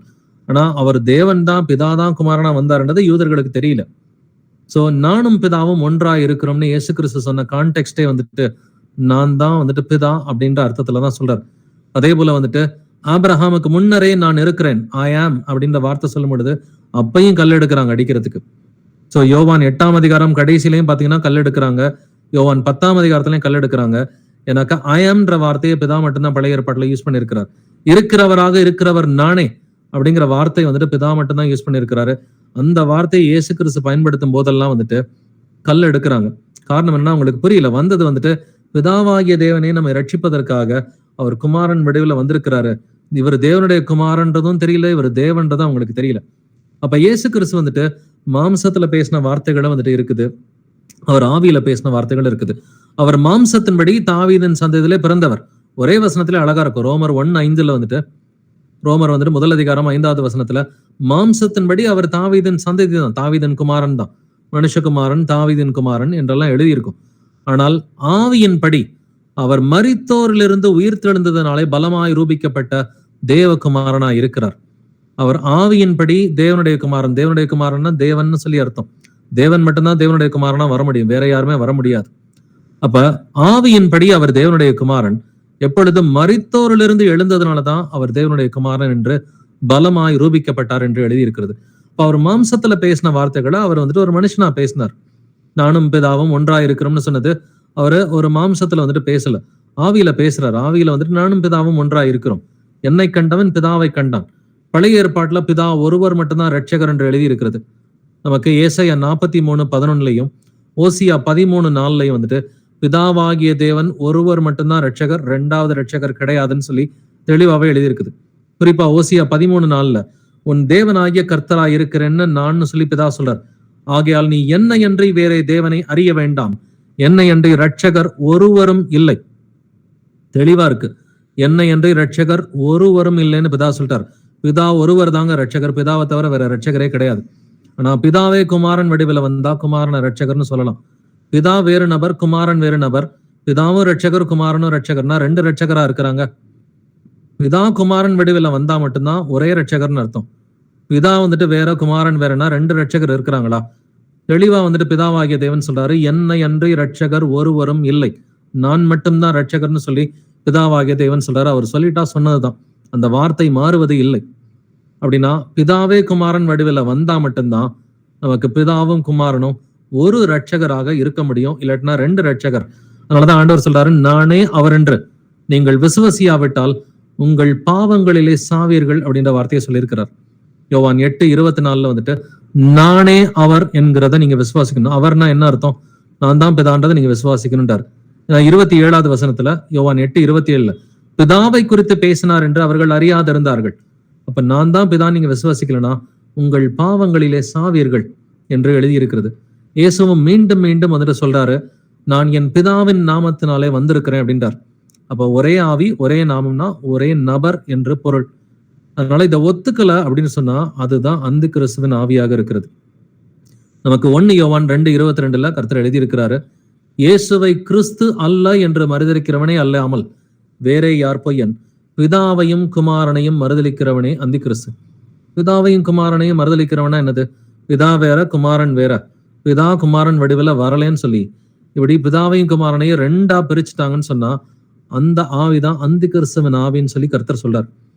1 யோவான் 4:3 மாம்சத்தில் வந்த இயேசு கிறிஸ்துவை அறிக்கை பண்ணாத எந்த ஆவியும் தேவனால் உண்டானது அல்ல, வரும் என்று நீங்கள் கேள்விப்பட்ட அந்தி கிறிஸ்துவனுடைய ஆவியே அது. இப்ப மாம்சத்தில் வந்த இயேசு கிறிஸ்துவை அறிக்கை பண்ணணும்னா என்னது? பிதா வேற குமாரன் வேறன்னு அறிக்கை பண்ணணுமா? எல்லாருக்குமே மாம்சத்தில் வந்த இயேசு கிறிஸ்துவ அறிக்கை தான் பண்றாங்க. எந்த டெனாமினேஷனா இருந்தாலும் இயேசு மாம்சத்துல வந்தாருன்றது அறிக்கை பண்றாங்க. பட் எப்படி அறிக்கை பண்ணணும்? பிதாவை கனம் பண்ணுகிறது போல எல்லாரும் குமாரனையும் கனம் பண்ண வேண்டும். இது இயேசுவே சொன்ன வார்த்தை. யோவான் 5:22 இயேசுவே சொன்ன வார்த்தை என்னது? பிதாவை கனம் பண்ணுகிறது போல எல்லாரும் குமாரனையும் கனம் பண்ண வேண்டும். அப்படி கனம் பண்ணலைன்னா உங்களுக்கு நித்திய ஜீவன் இல்லைன்னு இருக்கிறார். இப்போ பிதாவை கனம் பண்ணுகிறது போலன்னா என்ன அர்த்தம்? மாம்சத்தில் வந்த இயேசு கிறிஸ்துவை பிதாதான் குமாரனா வந்திருக்கிறாருன்றதை அறிக்கை பண்ணணும். அப்படி இல்லைன்னாக்கா அது அந்தி கிறிஸ்துவன் ஆவியாக இருக்கிறது. 2 யோவான் 1:7 இதே தான் எழுதியிருக்குது. மாம்சத்தில் வந்த இயேசு கிறிஸ்துவை நாம் பிதாவாக அறிக்கை செய்ய வேண்டும். பிதாதான் குமாரனா வந்தார், குமாரன் பிதா கிடையாது. அதையும் நம்ம நல்லா புரிஞ்சுக்கணும். நம்ம கொஞ்சம் ஒரு ஆர்வத்துல பேசும் பொழுது குமாரன் தான் வந்துட்டு பிதா அப்படின்னு சொல்லி தப்பாவும் சொல்லிடக்கூடாது. பிதா தான் குமாரன் வடிவில் வர முடியும், குமாரன் பிதா வடிவில் வர முடியாது. சோ பிதாவாகிய தேவனே குமாரன் வடிவில் வந்தார். அதனாலதான் வந்துட்டு அவர் குமாரனாக இந்த பூமியில இருந்த பொழுது, மாம்சத்துல இருந்த பொழுது, நமக்கு கொலோசையர் 2:9 தேவத்துவத்தின் பரிபூரணம் எல்லாம் சரீர பிரகாரமாக அவருக்குள் வாசமா இருந்தது. தேவத்துவத்தின் பரிபூரணம்னு என்னது? the fullness of the Godhead. கம்ப்ளீட்டா முழுமையாக தேவத்துவத்தின் பரிபூரணம், the fullness of the Godhead அவருக்குள் இருந்தது. எப்படி? சரீர பிரகாரமாக. அவர் மனிதனாக இருக்கும் பொழுதே அவர் முழுமையாக தேவனாக இருந்தார். ஸோ 100% அவர் மனிதனாகவும் 100% அவர் தேவனாகவும் இந்த பூமியிலே அவர் உலா வந்தார். அப்படின்னா இவர்களுடைய கேள்விகள் எல்லாத்தையும் நீங்க பாத்தீங்கன்னாக்க, இந்த யெகோவா சாட்சிகளோ அல்லது பைபிள் ஸ்டூடெண்ட்ஸோ இயேசு கிறிஸ்துவனுடைய இந்த 33 வருஷ வாழ்க்கையை பத்தி மட்டும்தான் இருக்கும். அதுக்கு முன்னாடி 4000 ஆண்டுகளை டிஸ்கஸ் பண்ணோம்னாக்க அதுலயும் அவங்களால ரைட்டான ஆர்குமெண்ட் பண்ண முடியாது. ஆனா அதுல ஒரு சிம்பிளான கேள்வி கேட்கலாம். பழைய ஏற்பாட்டுல இயேசு தனிநபர், பிதா தனிநபர்னு எங்கிட்டாவது முடிஞ்சா ப்ரூவ் பண்ணிருங்க அப்படின்ற ஒரு கேள்வியை நம்ம தாராளமா கேட்கலாம். ஏன்னா இயேசுவும் ஆவியா இருக்கிறாரு, பிதாவும் ஆவியா இருக்கிறாரு. பழைய ஏற்பாட்டுல 2 ஆவி இருக்குன்றத எங்கிட்டாவது முடிஞ்சா காமிங்கன்ற ஓப்பன் சேலஞ்சே கொடுக்கலாம். ஏன்னா அவங்களால காண்பிக்கவே முடியாது. பிதா தனிநபர், குமாரன் தனிநபர்ன்றதை பழைய ஏற்பாட்டுல காண்பிக்க முடியாது. அதே போல புதிய ஏற்பாட்டுல வந்துட்டு விசுவாசிகளுக்குள் செயல்படுகிறத ஆவி, இது 2 ஆவின்னு அவங்களால ப்ரூவ் பண்ண முடியுமா? அதுவுமே முடியாது. நமக்குள் பிதாவின் ஆவி இருக்கிறது, நமக்குள் குமாரனுடைய ஆவி இருக்கிறது. இது 2 ஆவியா ஒரு ஆவியா? இது ஒரு ஆவி என்று வேதம் சொல்கிறது. அப்படின்னா நமக்குள் செயல்படுகிற ஆவியும் பிதாவின் ஆவின்னு ஒரு பேர் இருக்குது, குமாரனுடைய ஆவின்னு ஒரு பேர் இருக்குது. அப்ப இந்த ஆவி ஒரு ஆவினா பழைய ஏற்பாட்டுல செயல்பட்ட ஆவியும் ஒரே ஆவிதான். அவருக்கு ஒரே நாமம் தான் இருக்கிறது, பிதாவினுடைய நாமம் தான் குமாரனுக்கு கொடுக்கப்பட்டிருக்கிறது. அப்படின்னாக்க அப்போஸ்தலர்கள் விசுவாசித்தது போல, பழைய ஏற்பாடு தீர்க்கதரிசிகள் விசுவாசித்தது போலதான் நாமும் ஒரே தேவனை விசுவாசிக்கிறோம். இஸ்ரவேலே கேள், நம்முடைய தேவனாகிய கர்த்தர் ஒருவரே கர்த்தர். அந்த ஒரே தேவன், ஒரே கர்த்தர் மாம்சத்திலே அவர் வெளிப்பட்டார். கர்த்தர் என்கிற வார்த்தைக்கு வந்துட்டு யெகோவான்ற வார்த்தையை தான் தமிழ் பைபிள்ல கர்த்தர்னு எழுதியிருக்கிறாங்க. பட் நிறைய மற்ற மொழிகள்ல, இப்ப கன்னடா மாதிரி மொழிகள்லயோ மற்ற மொழிகள்ல பாத்தீங்கன்னா கர்த்தர்னு ஒரு இடத்துல யெகோவான்னு சொல்லி தான் எழுதியிருக்கும். பைபிள், நம்மளுடைய பைபிள் சொசைட்டி ஆஃப் இந்தியா பைபிள்லயே வந்துட்டு பாத்தீங்கன்னாக்க நம்மளுடைய இந்தியாவில் இருக்கிற மற்ற அநேக மொழிகள்ல வந்துட்டு கர்த்தர் என்கிற வார்த்தைக்கு யெகோவான்னு சொல்லி தான் நிறைய பேரோட பைபிள் எழுதியிருக்கு. கொஞ்சம் அவங்களுக்கு எல்லாம் புரிஞ்சுக்கிறது ஈஸியா இருக்கும். நமக்கு வந்துட்டு அந்த கர்த்தர்னு போட்டது நல்ல ஒரு சில நேரம் வந்துட்டு தமிழ்ல வாசிக்கிறவங்களுக்கு அந்த புரிதல் இல்லாம இருக்கலாம். சோ நம்முடைய கர்த்தர் ஒருவரே கர்த்தர். அப்படின்னா பிதாதான் குமாரன் வடிவில் வந்தாருன்றதுக்கு ஏசாயா 9:6 பார்த்தா இன்னும் அநேக வசனங்கள் இருக்கிறது. சொல்ல போனா இதை ஒரு 10 பைபிள் ஸ்டடியா நம்ம பிரிச்சு கூட எடுக்கலாம். நான் அவ்வளவு கள்ள போதனைகளை யெகோவா சாட்சிகளுடைய கூட்டத்திலையும் பைபிள் ஸ்டூடெண்ட்ஸுடைய கூட்டத்திலையும் வந்துட்டு அவ்வளவு கள்ள போதனைகள் வச்சிருக்கிறாங்க. வந்துட்டு அதுல ஒரு சின்னோண்டு பகுதியை தான் நம்ம இன்னைக்கு ஆண்டவருடைய கிருபையோட நம்ம பார்த்திருக்கிறோம். பட் இன்னும் நிறையவே வந்துட்டு இருக்குது. ஆண்டவருக்கு சித்தமானா நம்ம வரும் வாரங்கள்ல அதெல்லாம் டிஸ்கஸ் பண்ணி பார்க்கலாம். ஒரு சில கேள்விகள் கேட்பாங்க. வந்துட்டு என்னை விட என் பிதா பெரியவர்னு சொல்லியிருக்கிறாங்களே, இயேசு பிதா கிட்ட ஜெபம் பண்ணாரு, இதுக்கெல்லாம் என்ன அர்த்தம் அப்படின்ற கேள்விகளுக்கும் நிறைய பதில்களை ஆவியானவர் வந்துட்டு எழுதிதான் வந்துட்டு வச்சிருக்கிறாரு. அப்ப அடிப்படை உபதேசம் சரியா இருந்தா மட்டும்தான் வந்துட்டு நமக்கு ரட்சிப்பு உண்டு. அடிப்படை உபதேசம் தேவன் யார் அப்படின்றத தெரிஞ்சுக்கணும். தேவன் யாருன்னே தெரியலன்னா அவர்கிட்ட எப்படி போய் சேர முடியும்? அப்ப தேவன் யார் என்பதை நம்ம தெரிஞ்சுக்கிட்டா மட்டும்தான் அவருடைய குணாதிசயங்கள் என்னது அப்படின்றத புரிஞ்சுக்கிட்டு அந்த குணாதிசயங்களை அக்வயர் பண்ணிக்க முடியும். ஏன்னா கர்த்தர் இரக்கமும் உருக்கமும் மகாதயம் சத்தியமுள்ள தேவனா இருக்கிறார். பழைய ஏற்பாட்டில் இப்படிதான் கர்த்தருடைய குணாதிசயங்கள் எழுதப்பட்டிருக்கிறது. புதிய ஏற்பாட்டில் அதே குணாதிசயங்களை தான் இயேசு கிறிஸ்து வெளிப்படுத்துகிறார். அவர் ஒரே தேவனா இருக்கிறதுனாலதான் அவர் பழைய ஏற்பாட்டுல ஆவியா இருந்தப்பையும் புதிய ஏற்பாட்டுல மாம்சத்துல வந்தப்பையும் ஒரே குணாதிசயங்களை வெளிப்படுத்துறாரு. அதைத்தான் நம்ம ஆவியின் கனின்னு சொல்லி சொல்றோம். அப்ப அடிப்படை உபதேசங்கள் கரெக்டா இருந்தாதான் ஆவியின் கனியே வரும். அப்படி இல்லாட்டினா ஆவியின் கனி இருக்காது. இந்த அடிப்படை உபதேசங்கள் தவறா இருக்கிறவங்களை பாத்தீங்கன்னா, குறிப்பா வந்துட்டு உடம்புல வியாதிகள் இருக்கலாம், இல்ல குடும்பத்துல வந்துட்டு பிரச்சனைகள் இருக்கலாம், இல்ல சபையிலையும் அன்பு இருக்காது. இதெல்லாம் நீங்க கவனிச்சு பாத்தீங்கன்னாக்க இந்த ட்ரைட்ஸ் எல்லாமே நம்மளால பார்க்க முடியும். ஒண்ணு பர்சனலா அவங்களுடைய மனசுல குழப்பங்கள் இருக்கலாம், இல்ல அவங்களுடைய உடம்புல வியாதிகள் இருக்கலாம், இல்ல குடும்பத்துல வந்துட்டு ஒரு சமாதானம் இல்லாத ஒரு குறைச்சல் இருக்கலாம், இல்ல சபையிலே ஒரு அன்பு இல்லாத தன்மை இருக்கலாம். இதெல்லாம் பார்க்கும் பொழுது ஈஸியா கண்டுபிடிச்சலாம் அவங்களுடைய அடிப்படை உபதேசமே தப்பா இருக்குது அப்படின்றத நம்ம ஈஸியா கண்டுபிடிச்சிடலாம். பட் நாம கொஞ்சம் விழிப்பா இருக்கணும். ஏன்னா பிசாசனுடைய தந்திரங்களை நாம் அறியாதவர்கள் அல்லவே என்று வேதம் சொல்கிறது. நம்ம விழிப்பா இருக்கணும். அப்படி இல்லைன்னா ஆத்மாக்கள் வந்துட்டு இடறி போயிடும் வந்துட்டு. ஸோ இந்த மாதிரி கூட்டத்துல பேசும் பொழுது நம்ம அதுக்கு முன்னாடியே தெளிவா வசனங்களோட ப்ரிப்பேரா இருக்கிறது நமக்கு ரொம்ப நல்லது. யாராவது கேள்வி கேட்டா ஆண்டவர் என்ன சொல்றாரு? சாந்தத்தோடும் வணக்கத்தோடும் அவர்களுக்கு பதில் சொல்ல வேண்டும். வசனத்தை வச்சு நம்ம பதில் சொல்லிடலாம். ஸோ இந்த வசனங்கள் எல்லாம் நம்ம குரூப்லையும் போஸ்ட் பண்ணுவோம். ஏன்னா இப்ப யாராவது திடீர்னு ஒரு யெகோவா சாட்சிகளுக்குரிய ஒருத்தர் நீங்க சந்திக்கிறீங்க, இல்ல பைபிள் ஸ்டூடெண்ட்ஸ்ல இருந்து ஒருத்தர் சந்திக்கிறீங்கனாக்க இந்த வசனங்கள் நம்ம கையில வச்சுக்கிறது நமக்கு ரொம்ப ரொம்ப நல்லது. இந்த வசனங்களை நம்ம குரூப்லையும் போஸ்ட் பண்ணுவோம். இதை வீட்டுல நீங்க ஆராய்ச்சி பண்ணி பாருங்க. ஏதாவது டவுட்ஸ் இருந்தாக்க ஒருத்தருக்கு ஒருத்தர் நம்ம டிஸ்கஸ் பண்ணிக்கலாம். அதனால நம்ம அந்த அடிப்படை உபதேசங்கள்ல கடைசி வரைக்கும் நம்ம தெளிவா இருந்தா மட்டும்தான் நித்திய ஜீவன். ஏன்னா கர்த்தரை அறிகிற அறிவே நித்திய ஜீவன் இல்லைங்களா? அப்ப அவரை நல்லாவே நம்ம தெரிஞ்சுக்கணும். ஸோ ஒரு சார்பா கொஞ்சோண்டு வசனங்களை மட்டும் படிச்சுக்கிட்டு இருக்கிறதுக்கு பதிலா ஆதியாகமம் முதல் கொண்டு வெளிப்படுத்தின விசேஷம் வரைக்கும் எல்லாத்தையுமே பிடிச்சுக்கணும். குறிப்பா இந்த கூட்டம் வெளிப்படுத்தின விசேஷத்தை தொடர்றதுக்கு ரொம்பவே பயப்படும். வெளிப்படுத்தின விசேஷத்துல இருந்து வசனம் சொன்னா இல்ல அது ஆவிக்குரிய முறையில் எழுதப்பட்டிருக்குது, அது 1000 வருட சாட்சிக்காக எழுதப்பட்டதுன்னு சொல்லி கொஞ்சம் அப்படிலாம் கொஞ்சம் ஏமாத்துவாங்க. வெளிப்படுத்தின விசேஷத்துல இயேசு கிறிஸ்துவை குறித்து அற்புதமான நிறைய வசனங்கள் இருக்கு. இவங்களுக்கு அது ஒரு வீக் பாயிண்ட் தான் வந்துட்டு. ஸோ வெளிப்படுத்தின விசேஷத்துல இருக்கிற வசனங்களையும் நம்ம நல்லா ஆராய்ந்து பார்த்து இயேசு கிறிஸ்துவை வேதம் எப்படி காண்பிக்கிறதோ அப்படிதான் அவரை நம்ம மதிக்கணும். ஏன்னா இயேசுவை மதிக்கலன்னா நித்திய ஜீவன் கிடையாது. அவர் தான் நமக்காக வந்துட்டு ஜீவனை கொடுத்தார், நமக்காக அடிக்கப்பட்டார், நமது பாவங்களுக்காக அவர் நொறுக்கப்பட்டார், நம்மை நலமாக்கும் தண்டனை வந்துட்டு அவர் மேல் விழுந்தது. அப்படின்னா இயேசு கிறிஸ்துவை கர்த்தர் என்று நாவுகள் அறிக்கை பண்ணணும். எதுக்காக? பிதாவுக்கு மகிமையாக. நமக்கு அப்படிதான் வேதம் சொல்லிக் கொடுக்குது இல்லைங்களா? பிலிப்பியர் 2ஆம் அதிகாரத்துல பிதாவாகிய தேவனுக்கு மகிமையாக இயேசு கிறிஸ்துவை கர்த்தர் என்று நாவுகள் யாவும் அறிக்கை பண்ணணும். அப்ப இயேசுவை பார்த்து நீங்க யெகோவான்னு சொன்னீங்கன்னா யாருக்கு மகிமை? பிதாவுக்கு மகிமை என்று வேதம் சொல்கிறது. இயேசு கிறிஸ்துவை அசிங்கப்படுத்தணும்னா, அவர் அவமானப்படுத்தணும்னா அவனிடம் பிதா இல்லை என்று வேதம் சொல்லி கொடுக்கிறது. அப்ப இயேசு கிறிஸ்துவை கனப்படுத்துற இடத்துலதான் பிதாவையும் குமாரனையும் உடையவன் என்று வேதம் சொல்கிறது. அப்ப இயேசு கிறிஸ்துவை கனப்படுத்தலைன்னா அங்க பிதாவும் இருக்க மாட்டார், குமாரனும் இருக்க மாட்டாரு, ஆவியின் வடிவில் அவர் செயல்பட மாட்டார். அப்ப இயேசு கிறிஸ்துவை கனப்படுத்துகிற பிள்ளைகளா யாருக்கு மகிமையாக? பிதாவுக்கு மகிமையாக இயேசு கிறிஸ்துவை கனப்படுத்துகிற பிள்ளைகளா இருக்கணும். ஏன்னா மாம்சத்தில் வந்தவரை அவமானப்படுத்தணும்னா பிதா கிட்ட போக முடியாது. என்னாலன்றி ஒருவனும் பிதாவின் இடத்தில் வரான் என்று இயேசு கிறிஸ்து சொல்லியிருக்கிறார்.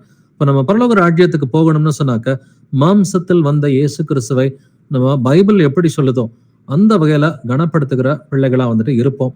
நம்ம எல்லோருமே கனப்படுத்துகிற பிள்ளைகளா தான் இருக்கிறோம். கர்த்தருக்கு ஸ்தோத்திரம். நம்மில் அநேகர் வந்துட்டு தேவன் ஒருவர் என்பதை விசுவாசிக்கிறோம். பிதாவும் குமாரனும் ஒருவர் அப்படிங்கிறத நம்ம விசுவாசிக்கிறோம். விசுவாசிச்சுதான் நம்ம இயேசு கிறிஸ்துவின் நாமத்தினால ஞானஸ்நானம் பெற்று நம்ம பிதாவை கனப்படுத்திக்கிட்டு தான் இருக்கிறோம். பட் இருந்தாலும் உங்களுடைய வாழ்க்கையில சந்திக்கிற மற்ற நபர்களுக்கு சுவிசேஷம் அறிவிக்கும் பொழுது இப்படிப்பட்ட நபர்களை வந்துட்டு நம்ம சந்திக்கும் பொழுது இந்த வேத வாக்கியங்களின் துணையோட நம்ம ரெடியா கொஞ்சம் எப்பொழுதுமே இருக்கிறது நம்முடைய ஆத்மாவுக்கு ரொம்பவுமே நல்லது. நம்ம ஒரு ஜெபத்தோட வந்துட்டு இப்படிப்பட்ட ஆத்மாக்களும் மனம் திரும்பணும். சோ நம்மை போலவே இவர்களும் வந்துட்டு வேதத்தை நல்லா ஆராய்ந்து பார்த்து கரெக்டான ஒரு விசுவாசத்துல இருந்து, ஸோ யெகோவா சாட்சியில இருக்கிறவங்களோ இல்ல பைபிள் ஸ்டூடெண்ட்ஸ்ல இருக்கிறவங்களோ இல்ல கிறிஸ்டடெல்பியன்ஸோ இவர்கள் எல்லோருமே வந்துட்டு ரட்சிக்கப்படணும் அப்படின்றதுக்காக தாகத்தோட ஆர்வத்தோட ஒரு ஜெபத்தோட இந்த ஒரு பைபிள் ஸ்டடியை நிறைவு செய்யலாம். Praise lord brothers and sisters.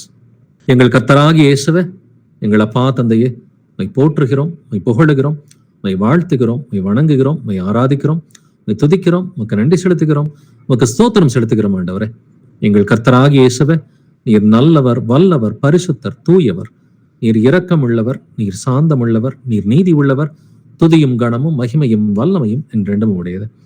இயேசுப்பா, இந்த வேளையில நமக்கு நன்றி செலுத்துகிறோம். ஆண்டவரே, உடைய பரிசுத்த ஆவியினால எங்களுக்கு இவ்வளவு வசனங்களை நீர் வெளிப்படுத்தின கிருபைக்காக உமக்கு நன்றி செலுத்துகிறோம், உமக்கு ஸ்தோத்திரம் செலுத்துகிறோம். ஆண்டவரே, பிதாவாகிய தேவனே மாம்சத்திலே வெளிப்பட்டார் என்று வேதம் தெளிவாக சொல்லிக் கொடுக்கிறது ஆண்டவரே.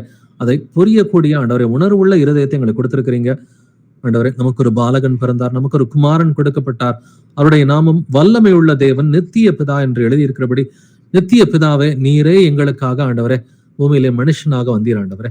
நீர் சேரக்கூடாத ஒளியில் வாசம் செய்கிற தேவனா இருக்கிறீர் ஆண்டவரே. எப்பொழுதும் தூதர்கள் உம்மை பரிசுத்தர் பரிசுத்தர் பரிசுத்தர் என்று எப்பொழுதும் போற்றக்கூடிய ஆண்டவரே, சேரக்கூடாத ஒளியில் வாசம் செய்கிற ராஜாதி ராஜா கர்த்தாதி கர்த்தர் நீர் எங்களுக்காக ஆண்டவரே மாம்சத்திலே வந்தது மிகவும் பெரிதான அன்பு ஆண்டவரே. நீங்க வேற ஒருத்தரை அனுப்பிவிடாம எங்களுடைய ரட்சிப்புக்காக எங்களை ஆண்டவரை ரட்சிக்கும்படிக்கு தேவன் தம்முடைய சுய ரத்தத்தினாலே சம்பாதித்த சபை என்று எழுதியிருக்கிறபடி நீருடைய சுய ரத்தத்தை கொடுத்து எங்கள் எல்லோருமே நீ மீட்டெடுத்த கிருபைக்காக உங்க நன்றி செலுத்துகிற ஆண்டவரே. நீங்க இன்னொருத்தர் அனுப்பிவிடாம நீரே ஆண்டவரை டைரக்டா கிளம்பி வந்து உடைய ஆண்டவரே ஆண்டவரே ஆண்டவரை பெரிதான அன்பை வந்துட்டு எங்களுக்கு காண்பிச்சிருக்கிறீங்க. அதற்காக உமக்கு நன்றி செலுத்துகிறோம், ஸ்தோத்திரம் செலுத்துகிறோம். தொடர்ந்து எங்களை வழி நடத்துங்க. குறிப்பா ஆண்டவரே இந்த யெகோவா சாட்சிகள்ல இருக்கிறவங்களுக்காகவும் ஆண்டவரே, பைபிள் ஸ்டூடெண்ட்ஸ்ல இந்த மாதிரி ஆண்டவரே சபைகள்ல வேத புரட்டுகளை நம்பி இருக்கிற இந்த ஆத்மாக்களுக்காக மன்றாடுகிற ஆண்டவரே. அவங்க ஏசப்பா அவங்களை அவமானப்படுத்துறாங்க, ஆனாலும் நீங்க அதை பொறுத்துக்கிட்டு இருக்கிறீங்க. இயேசு கிறிஸ்து தேவன் கிடையாதுன்னு சொல்லும் பொழுதும் நீங்க கோவப்படாம அவங்களை தண்டிக்காம அவங்கள்ட்ட பொறுமையா இருக்கிறீங்க. நன்றி ஆண்டவரே. உங்களை பிதா உண்டாக்குனாருன்னு சொல்லும் பொழுதும் நீங்க அவங்க மேல பொறுமையா இருக்கிறீங்கப்பா. உங்களை அவமானப்படுத்தும் பொழுதும் உங்களை வந்துட்டு ஆண்டவரே ரொம்ப வந்துட்டு தரக்குறவா அவர்கள் பேசும் பொழுதும் ஆண்டவரே நீங்க எவ்வளவு நீடிய பொறுமையா இருக்கிறீங்க ஆண்டவரே. எங்களுக்கும் இந்த நீடிய பொறுமையை கத்துக் கொடுங்க. எங்களுக்கும் நாங்களும் இதுல இருந்து கத்துக்கிறதுக்கு எங்களுக்கு கிருபையை கொடுங்க. அவங்கள்ட்ட இன்னும் கொஞ்சம் பொறுமையா இருங்க. அவர்கள் வேதத்தை உணர்வுள்ள இருதயத்தோட ஆராய்ந்து பார்ப்பதற்கு ஒரு சார்பா வசனங்களை வந்துட்டு பார்க்காம எல்லா வசனங்களையும் சின்க்ரனைஸ் பண்ணி புரிஞ்சுக்கிறதுக்கு அவர்களுக்கு நீங்க ஞானத்தை கொடுங்க ஆண்டவரே. ஆண்டவரே ஞானத்தை கொடுங்க, கிருபையை கொடுங்க, குறிப்பா தாழ்மையை கொடுங்கப்பா. ஆவியில் எளிமை உள்ளவர்கள் பாக்கியவான்கள் என்று எழுதியிருக்கிறபடி ஆண்டவரே இவங்க தாழ்மையோட வேதத்தை ஆராய்ந்து பார்ப்பதற்கு நீர்தாம இவர்களுக்கு கிருபை பாராட்ட வேண்டுமாறு கெஞ்சி மன்றாடுகிறேன். அவர்களுடைய குடும்பங்களை இயேசு கிறிஸ்துவின் நாமத்தால் ஆசீர்வதிக்கிறோம். இப்படிப்பட்டவர்களை நாங்கள் சந்திக்கும் பொழுது சீஷர்களா இருக்கிற நாங்கள் ஆண்டவரே எங்களுடைய அன்றாட வாழ்க்கையில வந்து நாங்கள் சந்திக்கும் பொழுது உங்களுடைய வசனங்களை திட்டத்தோடும் தீர்க்கமமாக நாங்கள் பேசுவதற்கு நீர்தாமே எங்களுக்கு கிருபை பாராட்ட வேண்டுமாறு கெஞ்சி மன்றாடுகிற ஆண்டவரே. உங்களுடைய வசனங்களை தெளிவா பேசுவதற்கு சீஷர்கள் எல்லோருமே இயேசு கிறிஸ்துவின் நாமத்தினால் ஆசீர்வதிக்கிற ஆண்டவரே. நாங்க வந்துட்டு இந்த பிரதரை கூப்பிடணும் அந்த பிரதரை கூப்பிடணும்னு சொல்லி யாரோ ஒரு மனுஷனை வந்து நாங்க டிபெண்ட் பண்ணாம நாங்கள் எல்லோருமே சீஷர்களா இருக்கிறோம். எல்லாருக்குள்ளே ஆவியானவர் நீங்க கிரியை செய்றீங்கப்பா. எல்லா சீஷர்களும் உடைய வசனத்தினால நல்ல எக்யூப் ஆகி எல்லாருமே ஆண்டவரே தள்ளாடினவன் தாவீதை போல இருப்பான் என்று வேதம் சொல்கிறபடி எல்லோருமே ஆண்டவரை நல்லா வந்துட்டு சுவிசேஷம் அறிவிக்கிற பிள்ளைகளா, வேதத்துல இருந்து எந்த கேள்வியை கேட்டாலும் ஆண்டவரே நம்முடைய பரிசுத்தாவின் கிருபையோட பதில் சொல்கிற பிள்ளைகளா இருக்க வேண்டும் என்று சபையார் ஒவ்வொருவருமே இயேசு கிறிஸ்துவின் நாமத்தால் ஆசீர்வதிக்கிறேன். நீங்க எங்களுக்கு கிருபையை கொடுங்க. இந்த ஆத்மாக்கள் எல்லாம் ஆண்டவரே இடறி போயிடாம வந்துட்டு ஆண்டவரே குறிப்பா அந்த யெகோவா சாட்சிகள்ல இருக்கிறவங்க, பைபிள் ஸ்டூடெண்ட்ஸ்ல இருக்கிறவங்க இவெல்லாம் இடறி போகாம இவர்கள் எல்லோரும் ஆண்டவரே ரட்சிப்பின் பாதையை கண்டடைகிறதுக்கும் கண்டடைந்தவர்கள் அதை தாழ்மையோடு ஏத்துக்கிறதுக்கும் கிருபையை கொடுங்கப்பா. ஆண்டவரே நான் சொல்றதான் ரைட்டுன்னு சொல்லி அவங்க வந்துட்டு ஆண்டவரே பிடிவாதமா இல்லாம வேதம் என்ன சொல்லுது எல்லா வசனத்தையும் ஆராய்ந்து பார்க்கலாம். அவங்க சொல்றதை நம்ம கொஞ்சம் காது கொடுத்து கேட்கலாம். கேட்பதற்கு தீவிரம் உள்ளவர்களா இருப்பதற்கு கிருபையை கொடுங்கப்பா. இவங்களெல்லாம் பிரெயின் வாஷ் பண்ற எல்லா அசுத்தாவிகளையும் அந்தகார கிரிகளையுமே இயேசு கிறிஸ்துவின் நாமத்தால் நாங்கள் கடிந்து கொள்கிறோம் ஆண்டவரே. குறிப்பா அவர்களுடைய இருதய கடினங்களை இயேசு கிறிஸ்துவின் நாமத்தால் நாங்கள் கடிந்து கொள்கிறோம். இவங்களோட பொறுமையா இருங்க. இவங்களுக்கு வந்துட்டு இன்னும் அதிகமான வாய்ப்புகளை கொடுங்க ஆண்டவரே. உடைய வருகைக்கு முன்னாடி இவர்கள் எல்லோரும் சீர் பொருந்தின பிள்ளைகளா, தாழ்மைப்பட்டு இயேசு கிறிஸ்துவை கனப்படுத்துகிற பிள்ளைகளா, இவர்தான் சர்வ வல்லமை உள்ள தேவன், எங்கள் தேவனே எங்களை ரட்சிப்பதற்காக இந்த பூமிக்கு வந்தார் என்று ஆண்டவரே கனப்படுத்துகிற பிள்ளைகளா இவர்கள் மாற வேண்டும் என்று இயேசு கிறிஸ்துவின் நாமத்தால் இவர்களையும் இவர்களுடைய குடும்பத்தாரையும் ஆசீர்வதிக்கிறோம். துதிகன மகிமை எல்லாம் இயேசுவே ஒருவருக்கே உண்டாவதாக. இந்த ஜெபங்களை என்னுடைய கர்த்தராகிய இயேசு கிறிஸ்துவின் மகா பரிசுத்த நாமத்தால் ஏறெடுக்கிறேன். ஜீவனுள்ள எங்கள் நல்ல பிதாவே. ஆமென், ஆமென். Praise Lord, brothers and sisters.